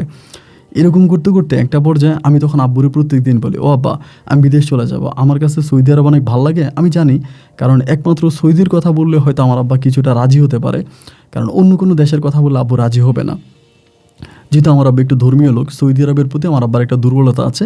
তো সেই দুর্বলতার সুযোগে আমি তখন আব্বারে বললাম যে আব্বা আমি সৌদি আরবে চলে যাই, তুমি আমার সৌদি আরবে পাঠাই দাও, আমি ওখানেই যাব এবং ওমরা করব, হজ করব, আমি সৌদি থাকবো। তো এগুলো বলতেছি, প্রতিনিয়ত বলতেছি, আব্বু রাজি হয় না। এমন করতে করতে হঠাৎ করে একদিন আব্বু আমারে বলে যে তুই কি আসলেই সৌদি আরবে যাবি না এমনিই বলতেছিস? আমি বললাম না বাবা, আমি তো যাওয়ার জন্যই বলতেছি, আমার যাওয়ার ইচ্ছা আছে, আমি সৌদিতে যাব এবং আমি আল্লাহর ঘর দেখব, আল্লাহর কাবা ঘর দেখব, আমি মক্কা মদিনা দেখব, আমি যাব। পরে আমার আব্বা কিন্তু আবার 2বার হজ করছে, মানে আব্বা 2বার হজ করে আসছে, বাট এখন আমার আব্বার পায়ে ব্যথা, আব্বু আর যায় নাই, কিন্তু আব্বু আবার যাইতো। পরে আমার বলে আচ্ছা ঠিক আছে, তাহলে আমি তোর সৌদিতে পাঠাবো।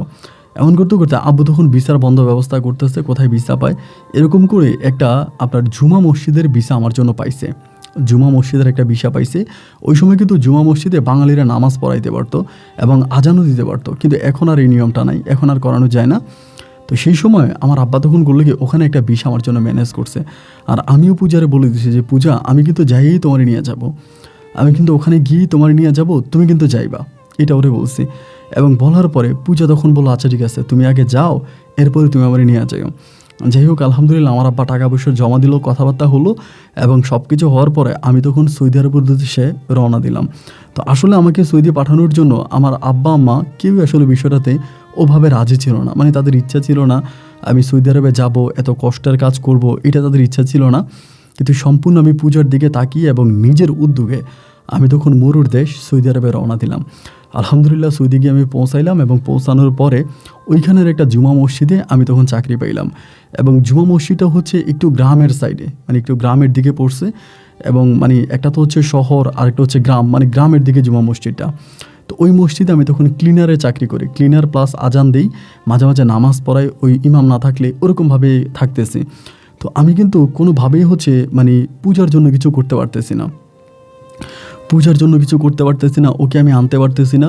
তো মসজিদে পড়ে আসছি, ও আমারে বারবার ফোন দেয়, যে ফোন করে আমাকে তুমি কিছু একটা করো, আমারে নিয়ে যাও, কারণ আমার বাসার পরিস্থিতি অনেক খারাপ, আব্বা আম্মা খুব ডেয়ারিং পর্যায়ে চলে যেতে পারে, আমাকে অন্যত্র বিয়ে দিয়ে ফেলতে পারে, আমি কিন্তু নিজেরে কন্ট্রোল করতে পারবো না, আমার একটা অ্যাক্সিডেন্ট হয়ে যেতে পারে, তুমি প্লিজ কিছু একটা করো, তাড়াতাড়ি আমাকে এখান থেকে বিদায় করো, নিয়ে যাও। এইগুলো বলো আমাকে খুব প্রেশার দিত। ঠিক আছে আমি নিয়ে যাব এরকম করে বলতাম।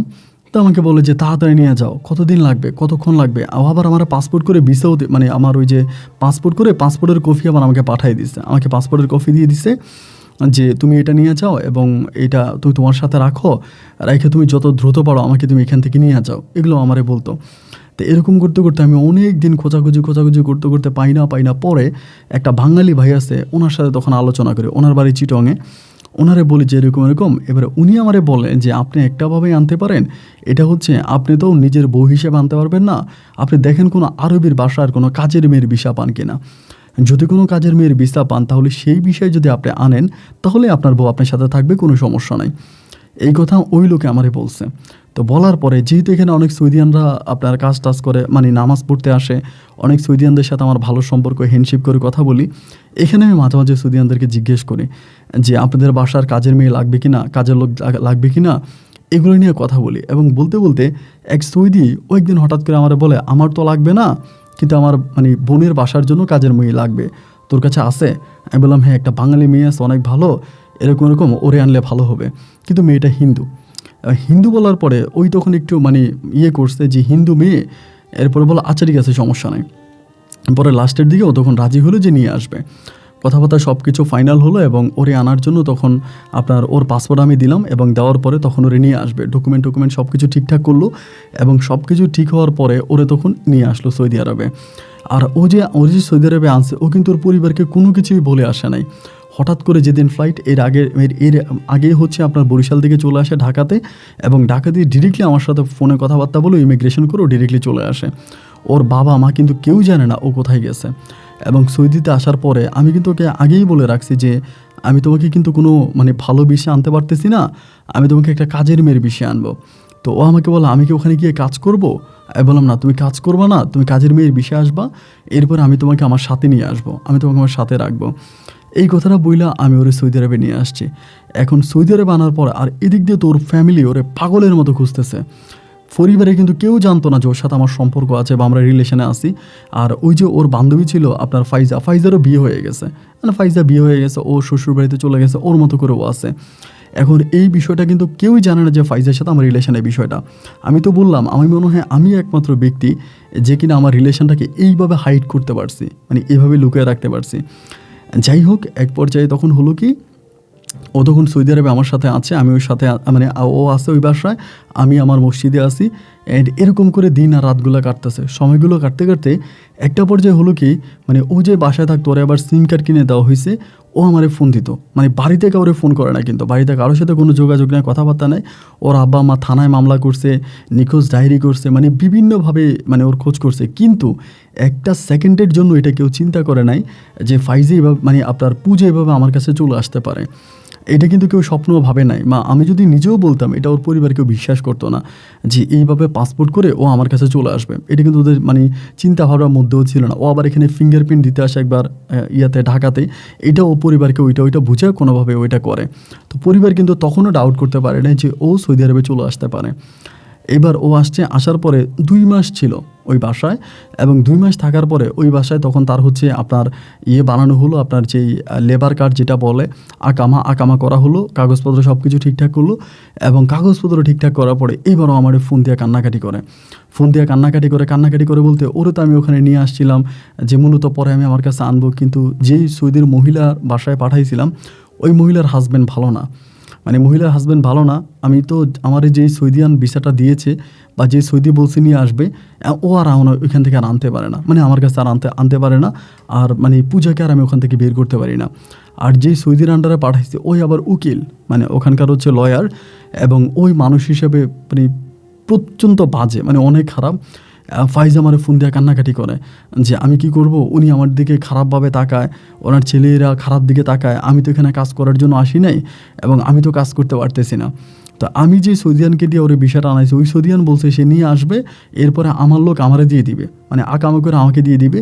কিন্তু আকামা করার পরে ওই সৌদি আর ফাইজারে দিল না, আর সরি পূজারে দিল না। তো আমার কাছে যেটা মনে হয়, মানে পূজার সৌন্দর্যে ও মুগ্ধ হয়ে গেছে। একে তো হিন্দু মেয়ে, তার উপরে সুন্দর, এই দুটো জিনিস মানে ওরা আকর্ষণ করে বসছে, ও আর পূজাকে দিবে না। আমি যতই চেষ্টা করি পূজারে আনার জন্য, আমি আমার এরিয়াতে নিয়ে আসবো বা আমার এখানে আমি বাসাও ভাড়া করি, ওর নিয়ে থাকার জন্য একটা বাসাও ভাড়া করি, কিন্তু আমি ওরা আনতে পারি না। ভাই পরিস্থিতি এতটাই মানে ভয়ানক হয়ে গেছে যে ওরে ওইখান থেকে আমি আর ছুটে আনতে পারতেছি না, কোনোভাবেই পারতেছি না। ও আমারে ফোন দিয়ে কান্নাকাটি করে, আমি তো এই বাসায় থাকতে পারবো না, আমার সাথে এরকম করে ওরকম করে, আমার নিজের ইজ্জত নিয়ে থাকা অনেক কঠিন হয়ে যাচ্ছে, আমার দ্বারা এটা সম্ভব না, তুমি মেহেরবানি করে কিছু একটা করো, আমাকে এই জায়গা থেকে নিয়ে যাও। আমিও ভাই তখন পাগলের মতো হয়ে গেছি যে আমি ওরে কীভাবে ওখান থেকে বের করে আনবো, কীভাবে আমি ওকে রক্ষা করব।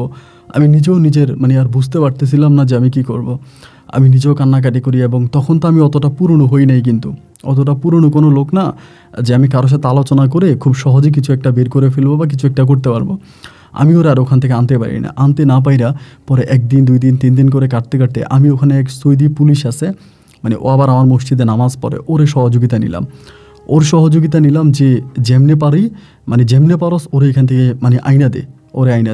পরে সৌদিয়ানের সাথে ও আবার কথা বলছে, ওর কথা আমি রেকর্ড করছি, আমার আরেক মোবাইলে রেকর্ড করছি, এবং রেকর্ড করার পরে আমি এটা যে সৌদি পুলিশ ছিল ওরে পাঠাইছি।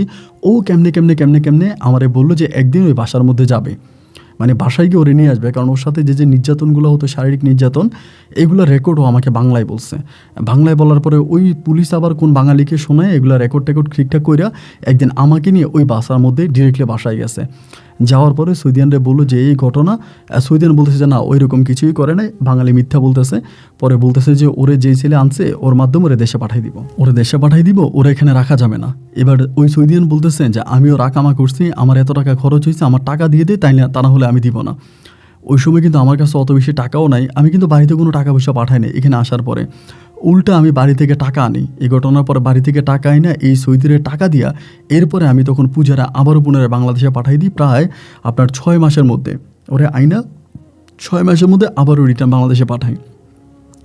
এবার বাংলাদেশে পাঠানোর পরে আমি ওরা কই রাখবো? পরে ও তো যাওয়ার কোনো জায়গা নেই, আর পরিবারের সাথেও কোনো যোগাযোগ নেই। ও ঢাকায় গেছে।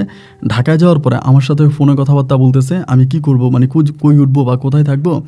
এমন করতে করতে ঢাকাতেই একটা মেস, মানে একটা আমাদের এখানে এক ভাই আছে, ওনার বোনরে উনি আবার ঢাকাতে একটা মেস মানে রাইখা পড়ায় আর কি। মানে আমাদের একজন ভাই, ওনার বাড়ি হচ্ছে রাজশাহীতে, ওনার বোনের উনি ওইখানে পড়ায়। তা আমি তখন ওনার সাথে যোগাযোগ করে ওনার বোনের মেসে আমার পূজারে আমি তখন পাঠিয়ে দিই, ওই মেসে পাঠাই।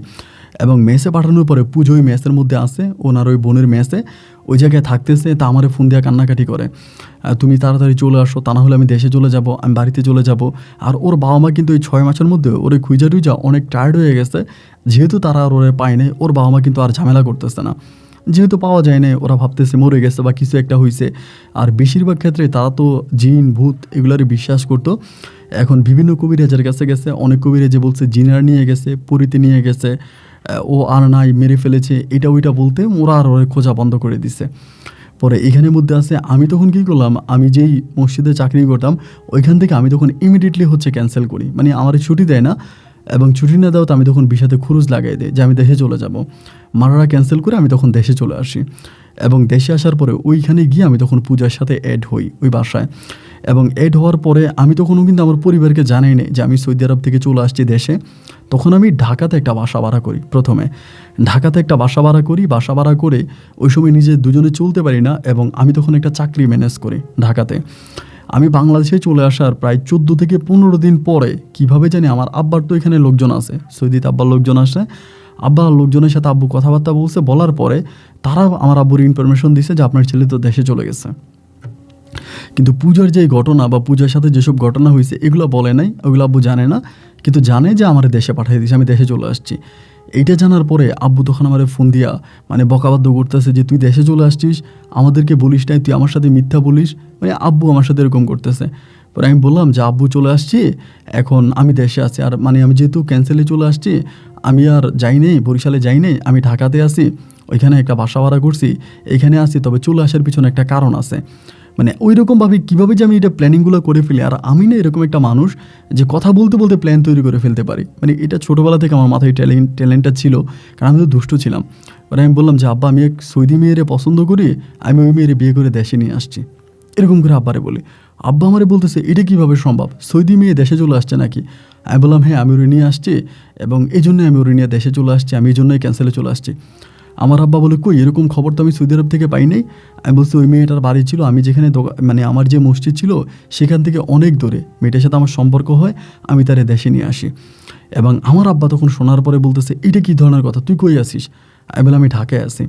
এবং এই ঘটনা বলার পরে এরপরে আমার আব্বা আমার আম্মা দুজনেই ঢাকায় রওনা দিছে যে আমি এই ঘটনা করছি, আমার ওই বউ দেখবে। আমি তো চিন্তা করতেছি এখন আমি কি করব, মানে আমার তো তখন গলা টলা সব শুকিয়ে গেছে, কারণ আমার আব্বা আমার দুজনেই তো পূজারে চিনে, এবং দেখলেই চিনে যাবে যেটা পূজা।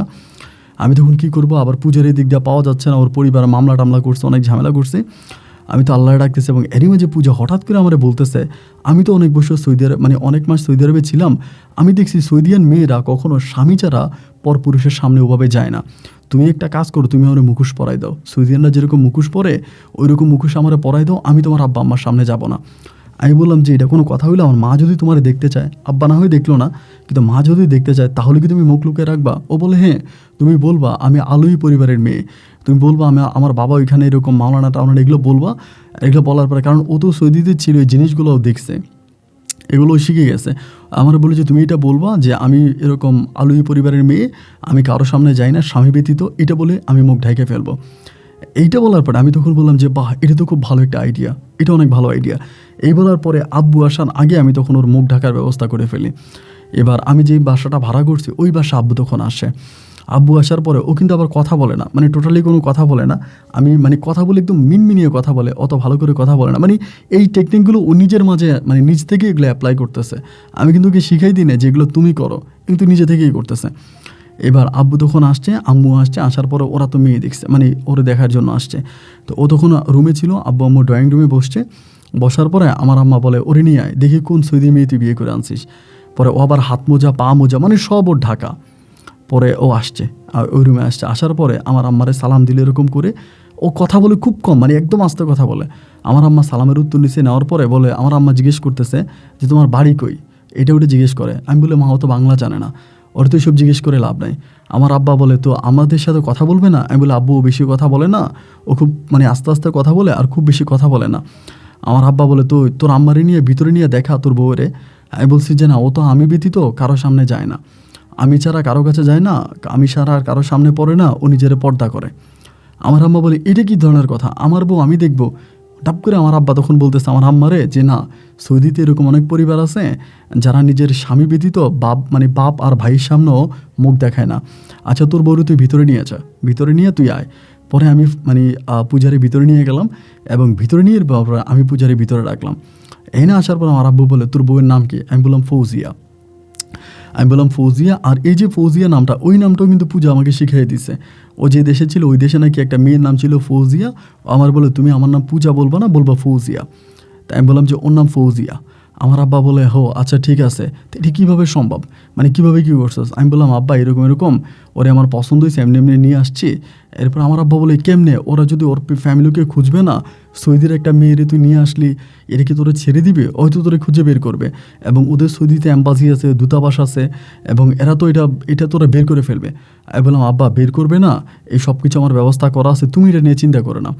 আমার আব্বা আম্মা তখন ওই পুরো রাত আমার বাসায় ছিল, আর এই বারবার কিন্তু আমার মা ওর সামনে যাইতেছে ওরা দেখার জন্য, ও আমার আম্মার সামনে পড়তেছে না। আমার আম্মার সামনে গেলে পর্দা করে দরজা লাগাই দিয়ে ও বসে থাকে। ওই দিন আমার আব্বু ছিল দিনের বেলায়, থাকার পরে আমার আব্বা বলে তো ঠিক আছে, যেহেতু বিয়ে করে ফেলছিস বউ নিয়ে বাড়ি চল। আমি বলি না আব্বা আমি এখনই যাব না, কারণ ও যেহেতু অনেক দিন ধরে আপনার সৌদি আরব শহরে ছিল, এবং আপনি তো জানেন যে সৌদির ঘরবাড়ি কীরকম, এখনও হঠাৎ করে গ্রামে গেলে হয়তো গ্রামে অ্যাডজাস্ট হতে পারবে না, এই জন্য কয়েকটা দিন শহরে রেখে এরপরে নিয়ে যাব। আমার আব্বা বলতেছে এটা কোনো কথা হইল, আচ্ছা গ্রামে গিয়ে আমাদের সাথে অ্যাডজাস্ট হতে পারবে না, আমাদের তো বিল্ডিং ঘর পাকা সবই তো ভালো। আমি বললাম হ্যাঁ ভালো ঠিক আছে, কিন্তু এখন ওরা গ্রামে নিতে চাই না, কয়েকটা দিন পরে নিয়ে যাব। আমার আব্বা তখন আমার কিছু টাকা পয়সা দিল, দিয়ে আব্বা আমার দুজনেই চলে গেছে। এবং আমার আব্বা তখন গ্রামে গিয়ে সবার কাছে বলতে শুরু করছে যে আমার ছেলে এক সৌদি মেয়েরে বিয়ে করে নিয়ে আসছে। এইবার মানে সবার কাছে বলতেছে, একদম হেঁটে হেঁটে সবার কাছে বলতেছে আমার আব্বা, এবং আমাদের পুরো গ্রাম হয়ে গেছে যে আমি এক সৌদি মেয়েরে বিয়ে করে বাংলাদেশে নিয়ে আসছি, আমি এক সৌদি মেয়েরে বিয়ে করছি, তারা বাংলাদেশে আনছি। এখন আব্বু আমারে বারবার ফোন দিয়া বলে তোর বউরে নিয়ে বাড়িতে আয়, সবাই বলতেছে বাড়িতে আসার জন্য, এটা কী ধরনের কথা, বাড়িতে আয়। এবং এরকম করে আব্বু যেদিন বললো, আমি ওরে বললাম যে পূজা আব্বু তো এমনি এমনি, এর মাঝে কিন্তু আমি ওরা মুসলিম বানাইছি, দেশে আসার পরে আমি ওরা মুসলিম বানাই কিন্তু বিয়ে করছি, মুসলিম রীতিনীতি অনুযায়ী ওরা আমি মুসলিম বানাইছি এবং কলমা কাবিন করে আমাকে বিয়ে করছি। এবং এরপরে যেটা হইলো, ও তখন আমার বলতেছে যে আমি যে যাব এখন, মানে যদি আমার এরকম হয়, আমি বললাম তুমি এখানে যেভাবে আছো এভাবেই থাকবা, তুমি কারো সামনে যাবা না, ওভাবেই থাকবা, আমাদের রুম আছে, বিল্ডিং ঘর আছে, এখানে যেরকম একটা বিল্ডিং ঘরে তুমি এরকম তুমি বিল্ডিং ঘরে থাকবা। এবং ও তখন বলে দেখো কিন্তু যদি কেউ দেখে ফেলে তাহলে তো মানে বুঝতেই পারতেছে। আমি বললাম আর দূর, কেউ দেখবে না, এতদিন যাতে কেউ দেখে নাই, এতদিন যাতে কেউ জানে নাই, এরপরে কেউ আর দেখবে না, কেউ আর জানবেও না, তুমি এটা নিয়ে টেনশন করো না, তো তুমি আমার সাথে চলো। এই কথা বলে আমি তখন ওরে নিয়ে বাড়িতে আসি। বিশ্বাস করে আমার বাড়িতে আসার পরে ও যেদিন আমার বাড়িতে আসছে ওই দিন আমার আব্বা 3টা গরু জবাই দিছে, বড় বড় 3টা গরু জবাই দিছে। পুরা গরু জবাই দিয়ে আমার আব্বা ওই দিন পুরো গ্রামবাসীরে খাওয়াইছে, পুরো গ্রামবাসীর বিলাস খাওয়াইছে। এবং ও আসছে, আসার পরে এরকম রুমে পর্দা করছে, অনেক মানুষ ওরা দেখতে আসে, কিন্তু দেখতে আসেও সবার সামনে এরকম মুখ লুকিয়ে নিচের দিকে বসে থাকে। আমি তখন খুব ভয়ে থাকি যে কেউ না আবার ওর পর্দা ধরে টান দেয়। এবং সৌদি মেয়েরা যেরকমভাবে মানে আপনার মুখোশ পরে না, একেবারে সৌদি মেয়েদের মতো মুখোশ পরেও আছে, ওরা বোঝার কোনো উপায় নেই যে এইটা যে পূজা, পাশের বাড়ির পূজা, এইটা বোঝার কোনো উপায় কিন্তু ও কোনোভাবে রাখে নাই। এবং ওর আচার ভঙ্গি সব কিছু একদম সৌদিয়ানদের মতো। এরপরে ওই দিন ছিল, থাকার পরে এর পরের দিন ওইখানে রয়ে গেছে। ভাই অনেক দূর দূরান্ত থেকে মানুষজন আসে দেখার জন্য যে আমি সৌদি মেয়েরে বিয়ে করে আনছি, সৌদি নাগরিককে বিয়ে করছি। এটা আমাদের পুরো এলাকা হয়ে যায়, মানে পুরো এলাকায় লোকে লোকে জানাজানি হয়ে যায়। এবং এখানেও 2 দিনের মতো থাকে। মানে আমাদের বাড়িতে, আমাদের ঘরের মধ্যে ওয়াশরুম ছিল, টয়লেট ছিল, ওর বাইরে কোনো কাজ নাই, বাইরে যাওয়া লাগতো না, শুধু ঘরের মধ্যে আমাকে লুকিয়ে রাখতাম। এমন করে 2 দিন ছিল। 2 দিন থাকার পরে আমি বললাম আব্বু ও তো গ্রামে থাকতে চায় না, ও গ্রাম থেকে চলে যাবে, আমরা আবার চলে যাই। আমার আব্বা বলে তাইলে তুই একটা কাজ কর, ঢাকাতে না থাকে তুই বরিশালে বাসা ভাড়া কর, বরিশাল শহরে বাসা ভাড়া কর, আমরা শহরে যাব আসবো, এটা ভালো হবে। পরে আমি বললাম যে আচ্ছা আব্বা ঠিক আছে। পরে আমি ঢাকার চাকরিটা ছেড়ে দিলাম, ঢাকা থেকে ফার্নিচারগুলো নিয়ে আসলাম, এনে বরিশালে একটা বাসা ভাড়া করলাম। এবং মানে বরিশালে বাসা ভাড়া করে আমি তখন পূজাকে নিয়ে বরিশালে চলে গেলাম। এবং বরিশালে যাওয়ার পরে বরিশালে আমি তখন ওর সামনে আসি, মানে ওরে নিয়ে আসি। ধরেন যেদিন আমার আব্বা আম্মা কেউ যাবে এখন তো ওরা আসবে এবং ওরা গেলে ও ওইভাবেই পর্দা করে থাকে। এরকম করে একদিন 2 দিন নয়, প্রায় 1.5 বছরের মতো কেটে যায়। ঈদের সময় কিন্তু ও বাড়িতে যায়, কোরবানির ঈদেও বাড়িতে যায়, রমজানের ঈদেও বাড়িতে যায়, 2 দিন থাকে, থেকে আবার চলে আসে। কেউ আর ওর সাথে কথা বলে না, কারণ ও তো বাংলা বুঝে না, বাংলা কোনো উত্তর করতে পারে না। ওরে সবাই প্রশ্ন করে এটা ওইটা, ও সবার দিকে তাকায় থাকে। যেহেতু বাংলা জানে না, ওর সবাই বুঝে উত্তরটা দেবে কি, এই জন্য ওর কণ্ঠটাও কেউ ওভাবে চিনে না, শুধু জাস্ট সালামটা দিত, আসসালামু আলাইকুম, ওইটুকুই, আর কিছু না। এবং সেটাও সালামটাও খুব আস্তে দিত, যাতে ওর কণ্ঠ কোনোভাবেই বোঝা না যায়, ওরকমভাবে ও সালাম দিত। পরে এখানে থাকি, এই করতে করতে প্রায় 2-2.5 বছরের মতো কেটে যায়। এই 2-2.5 বছর আমি বরিশালে থাকি, একটা কোম্পানিতে চাকরি করি এবং আব্বু আসে, আমার টাকা পয়সা দিয়ে যায়। মানে যেহেতু সৌদি মেয়েরে বিয়ে করছি, ওইভাবে বাচ্চা কাচ্চার জন্য আব্বু ট্রাই করাইতেছে, বাচ্চা হয় না কেন, বেবি হয় না কেন। তা আমিও ভাই অনেক ডাক্তারের কাছে ওকে নিয়ে যাই, অনেকভাবে বাচ্চা আসানোর ট্রাই করি, কিন্তু বেবি হয় না। এটা হয়তো আল্লাহর হুকুম, হয় না, এইরকম একটা অবস্থা। এই অবস্থার মধ্যে হলো কি প্রায় 3 বছর এখানে কেটে গেল। অনেকের কাছে বিষয়টা খুবই অবাক লাগবে, আসলে অবাক লাগার মতোই বিষয়। আমরা যে শহরে থাকতাম, ওখানে আমাদের অনেক আত্মীয় স্বজনরা কিন্তু আসতো, আমার বোনের বাড়ির লোকজনরা আসতো, আমার বোনেরা আসতো, এরপরে অনেকে আসতো, কিন্তু কারোর সামনে মুখ দেখাইতো না। আমার বোনেরা অনেক চেষ্টা করতো ওর মুখ দেখানোর জন্য, কিন্তু ও মুখ খোলে না, ওভাবেই মুখকে বেঁধে রাখতো এবং ওদের সামনে যেত না, শুধুমাত্র আমার সামনে আসতো, আর কারো সামনে যেত না। এভাবে প্রায় 3 বছরের কাছাকাছি সময় একদিন ও বাড়িতে গেছে, বাড়িতে গেছে। আমাদের বাড়িতে কী জানি একটা অনুষ্ঠান ছিল, এবং ওই অনুষ্ঠানের মধ্যে আপনার ওই দিন আমাদের পাশের বাড়ির যে মেয়ে ফাইজা, আমার সাথে যেই পূজার সাথে রিলেশন করাই দিছে, প্রেম ভালোবাসা করাই দিছে, ওই ফাইজা ওই দিন আমাদের এখানে আসছে, আমাদের বাড়িতে আসছে। কয়েকদিন ধরে ফাইজা এখানে আছে আর কি আমাদের বাড়িতে। কয়েকদিন ধরে যেহেতু ফাইজা এখানে আসছে, তো পূজারে আমি তখন বাড়িতে নিয়ে গেছি। নিয়ে যাওয়ার পরে তো পূজার ওই দিন শরীরটা অনেক খারাপ ছিল, ওর আপনার পাতলা পায়খানা, টয়লেটে যাচ্ছে আসতেছে, এরকম ওর অবস্থা, শরীরটা অনেক খারাপ। তো শরীরটা অনেক খারাপ থাকার কারণে ও কী করছে, মাঝে মাঝে জানালাটা খুলে দিত যাতে বাইরে বাতাসটা পায়। একটু টায়ার্ড ছিল, আনা বলছে চলে যাবে, আসছে সকালবেলা, বিকেলের দিকে বা রাতটা থেকে সকালে চলে যাবে। আমি কিন্তু সাথে সাথেই চলে যেতাম, কিন্তু ওর পেট খারাপের কারণে গেলাম না। রাতের বেলা দিনের বেলা ওই রয়ে গেল। তো ওরকম জানালা খুলতো, ওরকমভাবে রয়ে গেছে। এখন যে বাথরুমে যেতে আসতে আসতে কী হয়েছে আমি জানি না, আমি করলাম কি, আপনার বাইরে কাজ করতেছিলাম, কি একটা অনুষ্ঠান ছিল, কাজ করতেছি, এবং জানালা দিয়ে একটা চিৎকার দিল, খুব জোরে একটা চিৎকার দিল আপনার ফাইজা, পূজার জানালাতে চিৎকারটা দিয়ে ও তখন দৌড় দেওয়ার পরে ওরা সবাই জিজ্ঞেস করতেছে কিরে বলে, ও সবার কাছে বলে পূজারে পাইছি, এই পূজা ঘরের ভিতরে এই কথা বলে তখন চিৎকার দিছে। এবং এই চিৎকারে ওর চিৎকারের সাথে যেহেতু হিন্দু বাড়ির পাশেই ছিল, এই কথা মনে করেন 2-1 মিনিটের ভিতরে হিন্দু বাড়ির মধ্যে চলে গেছে। এবং আমি না পারি পূজারে ওইখান থেকে বের করে নিয়ে যাব, বা বেরও করতে পারতেছি না। আমার আব্বা আম্মা তো অবাক, এগুলো কী ধরনের কথা শুনতেছে। ওই কিন্তু দেখেই চিৎকার দিয়ে দিছে, এবং চিৎকার দেওয়ার পরেই ও সবার কাছে বলতেছে দৌড়ে এটা হিন্দুপাড়ায় চলে গেছে। মুহূর্তের মধ্যে হিন্দুপাড়া থেকে পূজার বাবা মা দুজনেই চলে আসছে, পূজার বাবা মা এবং পূজার যে আত্মীয় স্বজন, এরা সবাই চলে আসছে। এইখানে আসার পরে আমি তখন কী করলাম, গেটের মধ্যে তালা মেরে দিলাম, আমাদের যে মেন গেটে তালা মেরে দিলাম। আমার আব্বা আম্মা তো বুঝতে পারতেছে না কী হয়েছে। এবার সবাই বলতেছে কি রে, পূজা নাকি তোর ঘরে আছে, পূজা নাকি এই ঘরে আছে, পূজার আব্বা আম্মা বলতেছে। আমি তখন তালা খুলি না। পরে আমার আব্বার কাছে এসে বলতেছে, মৌলবী তালা খোলেন, আমার মেয়ে ঘরে আছে, যদি ভালোই তালা খোলেন তাহলে ভালো, আর যদি তালা না খোলেন এটাতে খুব সমস্যা হয়ে যাবে, বড় ধরনের সমস্যা হবে, আপনি তালা খোলেন, এরকম করে আমার আব্বারে বলতেছে। এবং আমার আব্বারে বলার পরে আমার আব্বা তখন করলো কি, আমার আব্বা বললো তালা খোল, আমার ধমক দিছে। এবং তালা খোলের পরে ওর বাবা মা তখন ঘরে ঢুকলো, ওর চাচারা ঘরে ঢুকলো, এবং ঘরে ঢুকার পরে রুমের মধ্যে ওরে পাইছে। তখন ও পর্দা করে আছে, ওর মুখ টোক টান দিয়ে খুলে এখানে পাইছে। পাওয়ার পরে ওরা তখন ঘর থেকে বের করে আনছে। ওরা আবার ঘরের ভিতর অনেকটা সময় ধরে ছিল, প্রায় আপনার 10-15 মিনিটের মতো ওর সাথে ঘরের মধ্যে কথা বলছে। এখন ওর সাথে ঘরের মধ্যে কী কথা বলছে এটা কিন্তু আর আমি জানি না, কিন্তু আমি জানি যে ঘরের ভিতরে কথা বলছে, অনেক কথাবার্তা হয়েছে। অনেক কথাবার্তার পরে ঘর থেকে তখন বেরিয়ে আসছে, এবং বেরিয়ে আসার পরে ওর বাবা এভাবে ঘর থেকে বেরিয়ে এসে ওনারে নিয়ে যাচ্ছে, পূজারে নিয়ে যাচ্ছে। নিয়ে যাওয়ার পরে আমি তখন সামনে দাঁড়াইয়া বললাম যে ও তো আমার বউ, ওর এইভাবে নিয়ে যাচ্ছেন। পরে শুধু এটাই বলছি, পূজার কাকা তখন আমার একটা লাথি মারছে, আমার তলপেটে একটা লাথি মারার পর আমি এখানে ঢুলে পড়ে গেছি, এই জায়গার মধ্যে আমি ঢুলে পড়ে গেছি। আমার আব্বা তখন আর কোনো বাধা দিল না, পূজারে তখন নিয়ে গেল। এবং নিয়ে যাওয়ার পরে মুহূর্তের মধ্যে আমার আব্বা তখন কী করলো, ঝাড়ু নিয়ে আসছে। এবং ঝাড়ু নিয়ে এসে আমারে মানে আমার পরিবারের সব মানুষগুলোর সামনে ঝাড়ু পিটা শুরু করছে। মানে আমার আব্বার তো মান সম্মান আর কিছু রইল না। কিছুদিন আগে আমার আব্বা মানে গ্রামবাসীর সবাইরে হচ্ছে খাওয়াইছে, সবার কাছে বলছে, 3টা গরু জবাই করে লোকজনকে খাওয়াইছে এবং এগুলো সবাই জানছে। এখন সবাই দেখতেছে সবই ভুয়া, আমি হিন্দু মেয়েরে বিয়ে করছি। আর আমার আব্বা সবার কাছে হেঁটে হেঁটে বলছে আমি আরব দেশ থেকে বিয়ে করে বউ নিয়ে আসছি এবং আরব দেশের মেয়ে আমি বিয়ে করছি। মানে এরকম একটা অবস্থা, খুব বাজে একটা অবস্থা। এদিক দিয়ে পূজার ওরা নিয়ে গেছে, মানে পূজার বাড়িতে নিয়ে গেছে এবং নিয়ে যাওয়ার পরে আর আমি অন্যদিকে গিয়া থানার মধ্যে, যেহেতু আমার আব্বা আমাকে মারতে বের করে দিছে, আমি তো পূজার এভিডেভিট করে হচ্ছে মানে বিয়ে করছি, আমার সব ডকুমেন্ট আছে। আমি তখন ওখানে গিয়া থানাতে দিলাম মামলা যে আমার বউরে নিয়ে গেছে, জোর জবস্তি করে নিয়ে গেছে, এটা আমার বউ, আমার বিয়ে করছি। ভাই যেদিন ওরে নিয়ে গেছে, মানে আপনি বিশ্বাস করবেন না, যেদিন ওরে নিয়ে গেল, আমি জানি যে হিন্দুদের বিয়ে মানে অনেক করে হয়, মানে অনেক ধুমধাম করে হয়, মানে আপনার অনেক দিন ধরে বিয়ের মানে দিনক্ষণ এটা ওইটা অনেক কিছু দেখে তারপরে হিন্দুদের বিয়ে হয়। মানে আমাদের মুসলিম ধর্মের মতো কয়েক মিনিটের মধ্যে বিয়ে হয়ে যায় না। পূজারে যেদিন নিয়ে গেল ওই দিন রাত কাটলো, এর পরের দিনে পূজারে কি বলে মানে মন্দিরে নিয়ে 7 পা ঘুরেয়া এক হিন্দু ছেলের কাছে বিয়ে দিয়ে দিছে। মানে যেদিন আমার কাছ থেকে নিয়ে গেছে এর পরের দিনে, এবং বিয়ে দিয়ে এখান থেকে ওরে নিয়েও চলে গেছে, মানে ওই বাড়ি থেকে ওরে নিয়েও চলে গেছে।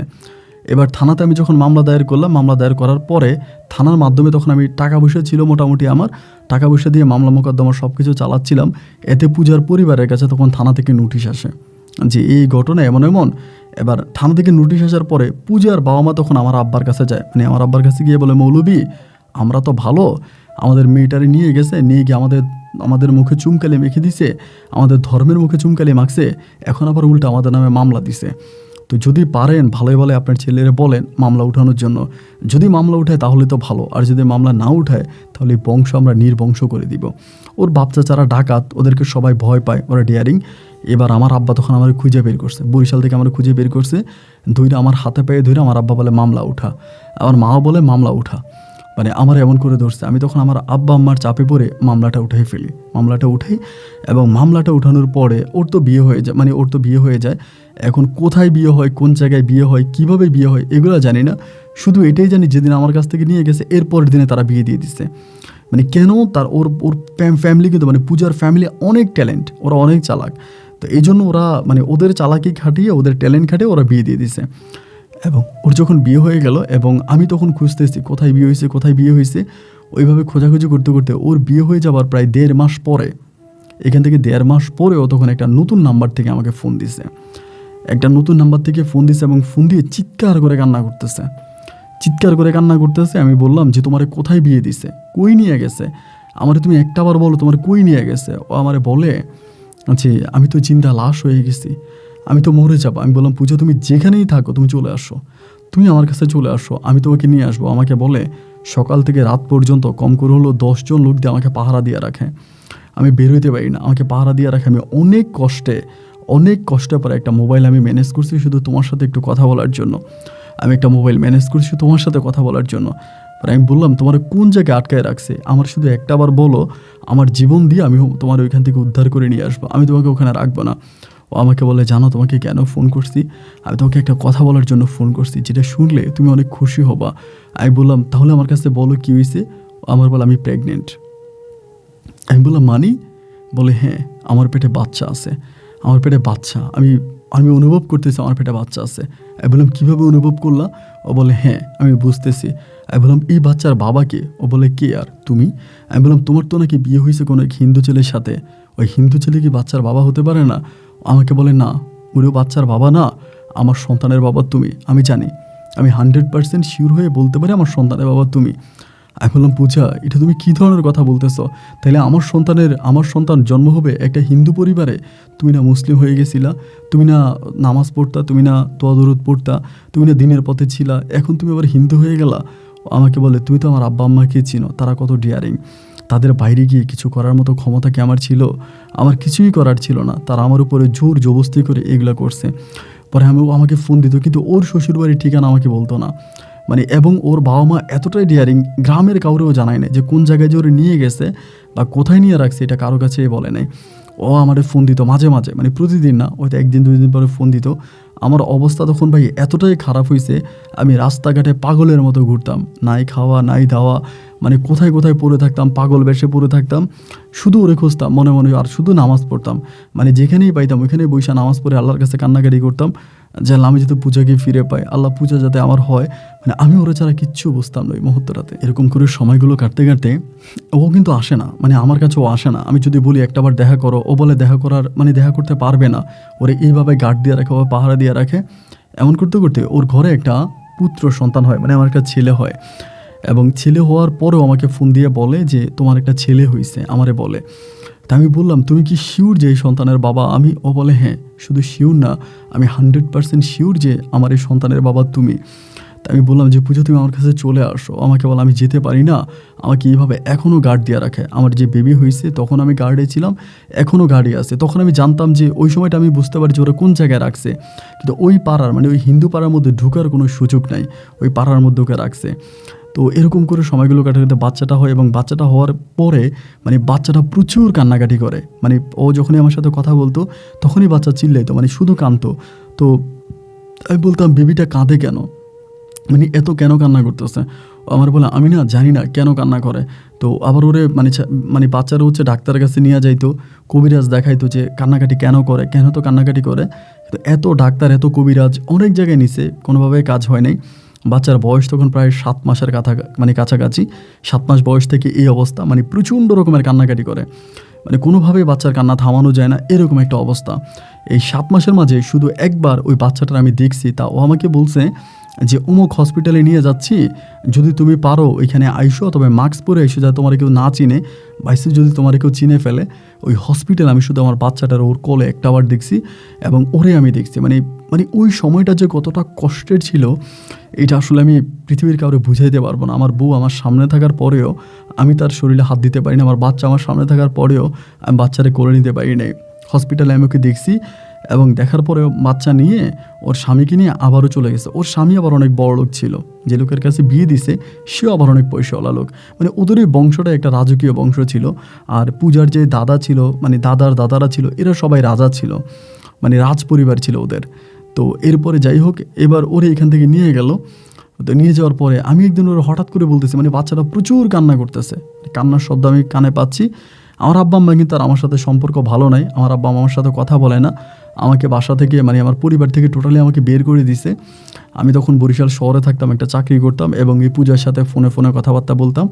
তো এমন করতে করতে পূজা তখন বললো, আমি একদিন পূজারে বলতেছি রাতের বেলা যখন কান্না করে, আমি বললাম পূজা একটা কাজ করো, তোমার মোবাইলে ইউটিউব আছে না, ইউটিউব থেকে তুমি একটা মানে ওই যে তোমার একটা কোরআন তালাওয়াত চালাইয়ে দাও তো, মানে বাচ্চাটা গানে একটু কোরআন তালাওয়াত দাও, মানে একটু কোরআন তালাওয়াত বাজায় দাও, এটা বলতেছে। আমাকে বলে ধুরো এটা তুমি কি বলো, হিন্দু ঘরে থেকে আমি কোরআন বাজাবো? আমি বললাম এখন তো কেউ নাই, বাচ্চাটা একটু কোরআন বাজিয়ে দেখো ঠান্ডা হয় কি না, মাঝে মাঝে বাচ্চারা কান্নাকাটিগুলো কোরআন তালাওয়াত শোনাতে হয়। ও আমাকে বলে আচ্ছা ঠিক আছে, এটা বলছে। এবং বলার পরে ওই দিন তার সাথে আমার কথা হয় নাই। এরপরের দিন আমার ফোন দিয়া বলে কি যে ইয়াসিন তুমি তো অনেক ডিয়ারিং, মানে তুমি তো অনেক ভালো, মানে তুমি এটা কীভাবে বুঝলা? আমি বললাম কোনটা? ও আমাকে বলে তুমি জানো এই বাচ্চার কানের কাছে যখন আমি কোরআন শরীফ বাজাইছি, মানে কোরআন তালাওয়াত বাজাইছি, বাচ্চার কান্না মুহূর্তের মধ্যে থেমে গেছে, মানে ও আর কান্না করে না, মানে কান্না কোরআন শরীফটা চালাই দিলে কানের কাছে ও ঠান্ডা হয়ে যায়। আর এমনি গান বাজায়, মিউজিক বাজায়, অন্য যাই বাজায় ও কান্নাকাটি করে, কিন্তু কোরআন তালাওয়াতটা কানের কাছে দিলে বাচ্চা ঠান্ডা হয়ে যায়। আমি বললাম কী বলো তুমি, সত্যি নাকি? বলে হ্যাঁ সত্যি। এরকম করে করে তখন 1 দিন 2 দিন 3 দিন করে সময়গুলো কাটতেছে। ওই বাচ্চার কানে কোরআন বাজায়, মানে কোরআন তালাওয়াতটা বাচ্চার কানে বাজায় দেয়, এবং বাচ্চার কানে কোরআনটা বাচ্চার কানে যখন কোরআনটা ধরে, এই বাচ্চা কান্নাকাটি বন্ধ করে দেয়, মানে কান্না বন্ধ করে। তো এরকম করে তখন সময়গুলো কাটতে কাটতে বাচ্চা তখন প্রায় 2 বছর মতো হয়ে যায়। 2 বছর এর মাঝে আমি আবার সবার চোখ ফাঁকি দিয়া মাঝে মাঝে বাচ্চাটারে দেখতে যাইতাম, মানে ঘরের মধ্যে বাচ্চাটারে দেখতে যাইতাম, মানে ওর মানে চুরি করে ওর সাথে দেখা করতাম, আর বাচ্চাটারও দেখতাম। তখন কিন্তু ওরে আর এতটা গার্ডে রাখে নাই, আগে যেরকম গার্ডে রাখছে অতটা গার্ডে রাখে নাই। কোরআন তালাওয়াত দিলে বাচ্চার কান্না থামতো, তখনও মানে বড় হবার পরেও এরকম যে কান্না করতো। এবং এই বিষয়টা তখন আস্তে আস্তে ওর পরিবারে অনেকেই জেনে গেছে, মানে পূজার শ্বশুর শাশুড়ি যারা আছে ওরা এবং ওদের পরিবারের অন্য লোকেরা সবাই জানছে যে বাচ্চার কানে কোরআন তালাওয়াত বাজাইলে এই বাচ্চার কান্না থামে, নাহলে বাচ্চার কান্না থামে না। এই নিয়ে তখন বাচ্চাটার উপরে এই মানে এই দুধের বাচ্চাটার উপরে তারা তখন অত্যাচার করতো। মানে পূজার শ্বশুর শাশুড়ি সবাই বলতো এটা মুসলিম, এটা মুসলিমের বাচ্চা, এটা কোনো হিন্দুর বাচ্চা না, তাহলে এরকম কোরআন চালাইলে কেন বাচ্চার কান্না থেমে যায়। মানে বাচ্চাটাকে প্রচুর পরিমাণ মানে অবজ্ঞা অপমান করতো এবং এরকমও প্ল্যানিং করে যে তারা বাচ্চাটাকে মেরে ফেলবে, মানে ছোটো বাচ্চাটারে মেরে ফেলবে, যে কেন বাচ্চার এরকম সমস্যা। এবং এক পর্যায়ে পূজা তখন কান্নাকাটি আমাকে বলে ছেলেটা তো আর ওদের না, এবং আমি তো জানি এই ছেলের বাবাকে, এই ছেলের বাবা তুমি, আর তুমি তোমার বাচ্চাকে নিয়ে যাও আমারে বলে। আমি বলি তুমি আমার সন্তানকে আমাকে দিয়ে দিবা? আমাকে বলে হ্যাঁ আমি তোমাকে দিয়ে দিব, তুমি বাচ্চাটাকে নিয়ে যাও। বাচ্চাটাকে আর এখানে রাখবো না, কারণ এখানে রাখলো ওরা বাচ্চাটাকে মেরেই ফেলবে, এর তুমি নিয়ে যাও। আমি বললাম তাইলে ওর হাজব্যান্ড মানে তোমার শ্বশুর শাশুড়ি বা তোমার স্বামী যদি জিজ্ঞেস করে তাহলে তুমি কি বলবা? আমাকে বলে আরে ধুর, ওরা তো নিজেরাই বলতেছে বাচ্চারা কোথাও দিয়ে আসার জন্য, বলে বাচ্চারা কোথাও দিয়ে আসো, এই বাচ্চা এই পরিবারে রাখো না, কারণ যার মানে কান্না করলে, যারা কোরআন শোনাইলে যার কান্না থেমে যায়, এরকম বাচ্চা এই পরিবারে থাকার দরকার নেই, আমাদের পরিবারে থাকার দরকার নেই, মানে এরকম করে বলে। এবং ছেলের বাবাও মানে আমার যে স্বামী সেও বলে, আর সে তো বলবে কারণ বাচ্চার প্রতি তো তার কোনো টান নাই, কারণ বাচ্চা তো আর টান না। আমি বললাম বাচ্চা যে টান না এটা তো তুমি আর আমি জানি, সে তো জানে না। বলে বুঝো না, বাবার একটা টান থাকে না, ওই টানটা তো ওর নাই। পরে একদিন হলো কি, ওই ঠিকই করছে কি আমারে বলে যে তুমি আসো, আমি তোমার বাচ্চা দিয়ে দিব। তো একদিন বিকেলে আসরের নামাজের পরে আরেকটা হিন্দু মেয়ের সাথে করে ও তখন আসছে, আসার পরে আরেকটা আমাদের মানে আমার পরিচিত এক মুসলিম মেয়ের কাছে তখন আমার এই বাচ্চাটারে দিয়ে দিছে, মানে বাচ্চার নাম ছিল পলাশরে দিয়ে দিছে ছেলেটারে। এবং দিয়ে দেওয়ার পরে আমি তখন ছেলেটারে কোলে নিয়ে আমার মানে যে বাসায় থাকতাম ওই বাসায় আনছি। আনার পরে ওই দিন রাত্রে খুব কান্নাকাটি করতেছে, মানে প্রচণ্ড কাঁদতেছে যে আমার মানে ওর পরিবারের কেউ নাকি জিজ্ঞাসা করে না ছেলে কই, ওর শ্বশুর শাশুড়ি ওর স্বামী কেউ জিজ্ঞেস করে না যে বাচ্চারে কই রেখে আসছো বা বাচ্চা কোথায়, কেউ জিজ্ঞেস করে নাই। মানে এই বাচ্চার প্রতি তাদের পরিবারের কারো কোনো টান ছিল না, কোনো কিছু ছিল না। এবং এরকম করে বাচ্চা তখন আমার কাছে আসে, ও তখন মাঝে মাঝে আমার কল দিত, কল দেওয়ার পরে বাচ্চা আমার কাছে আসার পরে একদম ভালো হয়ে গেছে, বিশ্বাস করবেন কি না জানি না। যখন ওই বাড়িতে থাকতো প্রচুর কান্নাকাটি করতো, ওর কান্না কেউ থামাইতে পারতো না, এত পরিমাণে কান্না করতো। বাট বাচ্চা যখন আমার কাছে আসছে, মানে আমার কাছে আসার পরে বাচ্চার কান্নাই থেমে গেছে, ও আর কান্না করে না। মানে আমার কাছে আসলে কোরআন চালাই দেবেন, আমি কোলে নিলে আমার বাচ্চা কান্না থেমে যায়। আমার মা আসে, আমার বাবা আসে, আমার বাচ্চারে কোলে নেয়, সবাই আদর যত্ন করে। মানে ওই সময়টি একটু মোটামুটি পরিবার ভালো হয়ে যায়, অনেকটা ভালো হয়ে যায় এবং বাচ্চাটাকে পাওয়ার পরে। তো এরকম করতে করতে আমি পূজারে বলি, পূজা তুমি চলে আসো আমার কাছে চলে আসো, আমরা কোথাও গিয়ে সংসার করব। তখন কিন্তু ও চাইলে চলে আসতে পারে, মানে তখন কিন্তু ওর অতটা বাধা নাই। তো ও এরপরে আর আসতে চায় না, মানে কেন আসতে চায় না এটা আমি জানি না। তখন ও বলে যে না, যেহেতু বিয়ে হয়ে গেছে, এত বছর হয়ে গেছে এই লোকে, তখন কিন্তু ওর আর কোনো বেবি টেবি কিন্তু হয় নাই, মানে বাচ্চা কাচ্চা হয় নাই, মানে ও আসতে চায় না। এরকম করতে করতে হঠাৎ করে আবার বেবি কনসেপ্ট করে ফেলে। মানে এই আমি ওরে যে বলি তুমি আসো, এই আসা যাওয়ার মতো বেবি কনসেপ্ট করে ফেলে। এটা প্রায় এই বাচ্চাটা হওয়ার 3 বছর পরে ও আবার পুনরায় বেবি কনসেপ্ট করে। এবার যখন বেবি কনসেপ্ট করে ও আমাকে বলে আমি তো আবারও পুনরায় বেবি কনসেপ্ট করছি।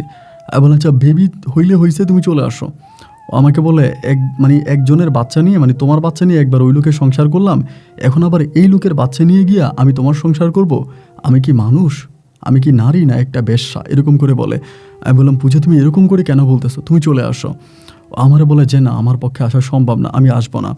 তাই ও আসবে না, পরে আমার খুব রাগ হয় যে তুমি কেন আসবে না, আমার জীবনটা তো নষ্ট হয়ে গেল, আমার জীবনের তো আর কোনো মানি রইল না, আমি তো সবই হারাইলাম, আমার কাছের মানুষ পাশের মানুষ সবই তো আমি হারাইলাম, আমি তো আর নতুন করে কাউরে বিয়ে করে তার সাথে আমি সংসারে জড়াইতে পারবো না, আমার তো কারোর সাথে আর ঘর বাঁধা হবে না, তুমি চলে আসো। মানে যতভাবে ওরে বলতেছে ও আসবে না। এবং ও যেহেতু আসবে না, মানে আমি মাঝে মাঝে কী করতাম, মানে এটা আমার মাথায় হঠাৎ করে মানে আমার মাথায় আইডিয়া চলে আসে, আমি বাচ্চারা মারতাম, ওরা কল দিতাম এবং কল দিয়ে বলতাম তুই আসবি না তো তোর বাচ্চারা আমি মারবো। মানে বাচ্চারা মারতাম, মাইরে ওরে কান্নার শব্দ শোনাইতাম।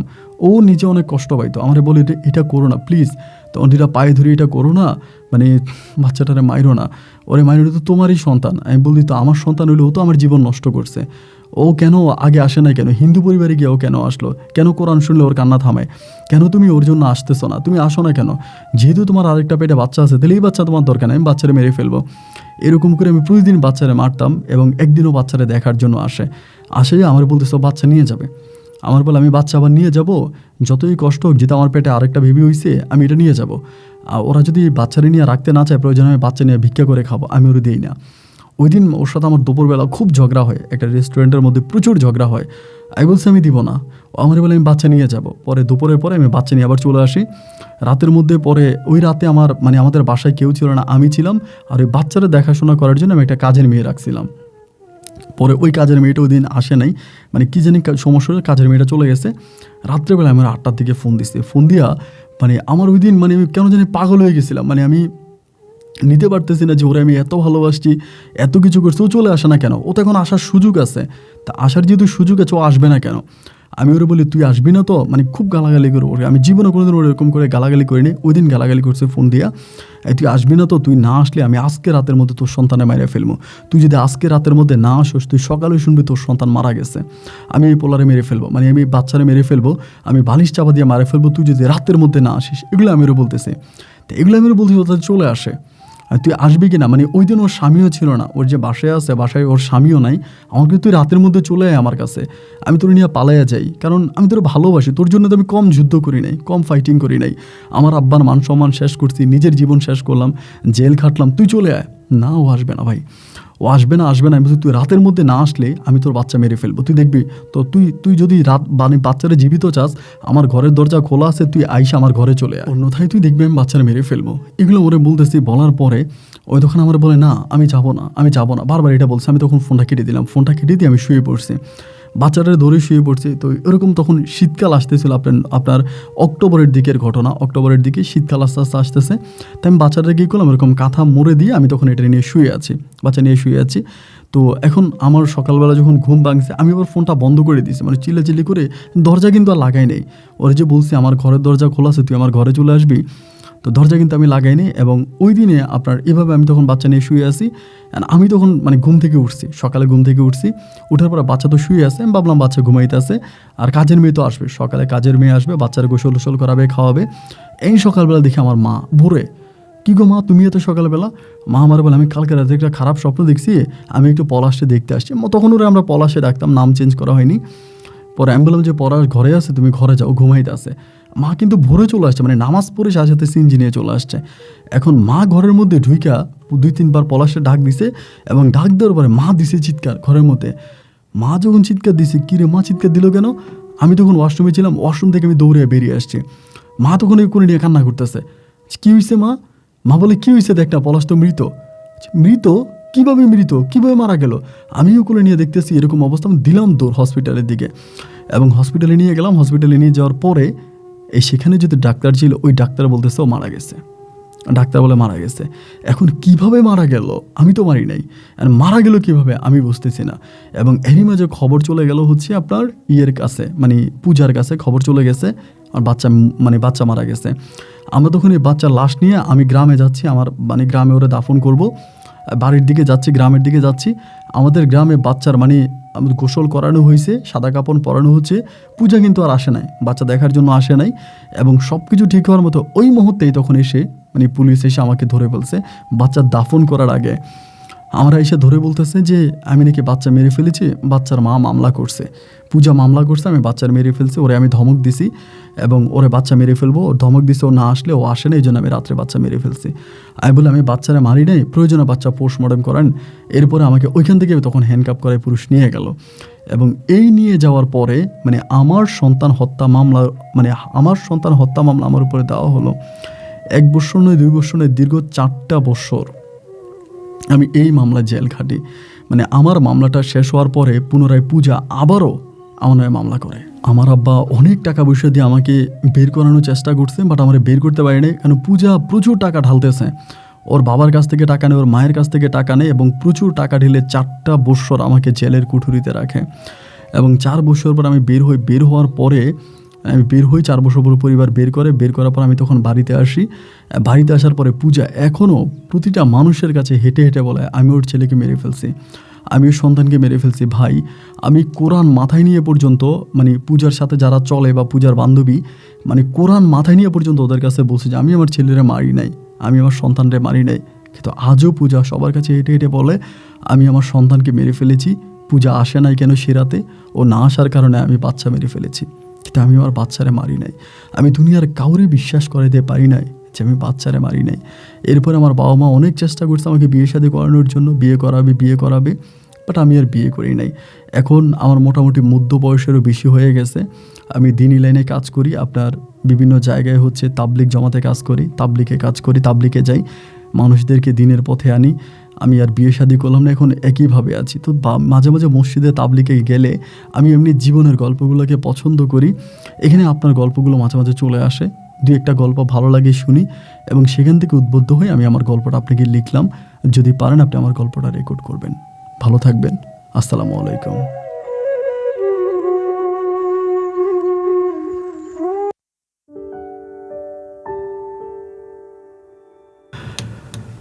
বন্ধুগণ, সবাইকে অনেক বেশি ধন্যবাদ এতক্ষণ পর্যন্ত আমার সাথে থেকে মোহাম্মদ ইয়াসিন হোসেনের জীবনের বাস্তব গল্পটা শোনার জন্য। বন্ধুগণ, লোকে বলে যে পিস্তলের বুলেট আর মুখের কথা একবার যদি বেরিয়ে যায় তবে তার ফিরানো যায় না। আমরা কথায় কথায় বলে ফেলি, তোরে আমি এটা করে ফেলবো, তোরে আমি ওইটা করে ফেলবো। রাগের মাথায় আমরা অনেক কথাই বলি। এই জন্য যখন প্রচণ্ড পরিমাণে রাগ হবে তখন চেষ্টা করবেন কথা কম বলার জন্য। কারণ মানুষ যখন রেগে যায় তখন সে সবচেয়ে বড় যে ভুলটা করে সেটা হচ্ছে তার মুখ সে যদি বন্ধ করতে না পারে, ওই রাগান্বিত অবস্থায় সে যা বলবে এটা মানে চিন্তা করার মতো না। রাগ থেমে গেলে তখন সে যদি চিন্তা করে যে আমি এই কথাগুলো বলেছি, তার নিজেরই মনে হবে যে আমি এগুলো কী করলাম। এই জন্য রাগ হয়ে গেলে মুখ বন্ধ রাখবেন। মানে রাগ যদি আপনার হয়ে যায়, আপনি একলা ঘরে চলে যাবেন, দরজা আটকায় দিবেন, আর সর্বোপরি শুধু মুখের কন্ট্রোলটা করবেন। কারণ রাগ হয়ে গেলে মানুষ সবচেয়ে বেশি ক্ষতি করে নিজের ব্যবহারের। এবং যেটা হচ্ছে মোহাম্মদ ইয়াসিন ভাই করেছে, পূজার সাথে যখন তার কথা হয় পূজাকে আনার জন্য, এবং এর আগেও পূজার বিয়ের পরেও ইয়াসিনের সাথে পূজার অনেক ধরনের সম্পর্ক হয়েছে। পূজা অন্য স্বামীর সাথে থাকার পর আমি মনে করি এই গল্পটাতে মানে কেন জানি পূজারই অনেক দোষ। কারণ পূজার যেহেতু ইয়াসিনের কাছে আসার সুযোগ ছিল, সে পরে চলে আসলো না কেন? আর যদি চলেই না আসবে তাহলে সন্তানটাকে কেন ইয়াসিনের কাছে দিয়ে দিল? তো এটা আসলে পূজা ঠিক করেন, এবং যার কারণে হয়তো আজকে পূজার ভুলের কারণে ইয়াসিনের নিজের জীবনটা ধ্বংস হয়ে গেল। এরকম মারাত্মক ঘটনা আর কারো লাইফে না ঘটুক এই প্রত্যাশা আমি আজকের মতো এখানেই বিদায় নিচ্ছি। ইনশাল্লাহ আপনার সাথে আমার দেখা হবে অন্যদিন অন্য কারো বাস্তব জীবনের গল্প নিয়ে। আরেকটা বিষয়, গল্প নিয়ে আপনার কোনো ব্যক্তিগত মতামত থাকলে কমেন্ট বক্সে লিখতে ভুলবেন না। আসসালামু আলাইকুম।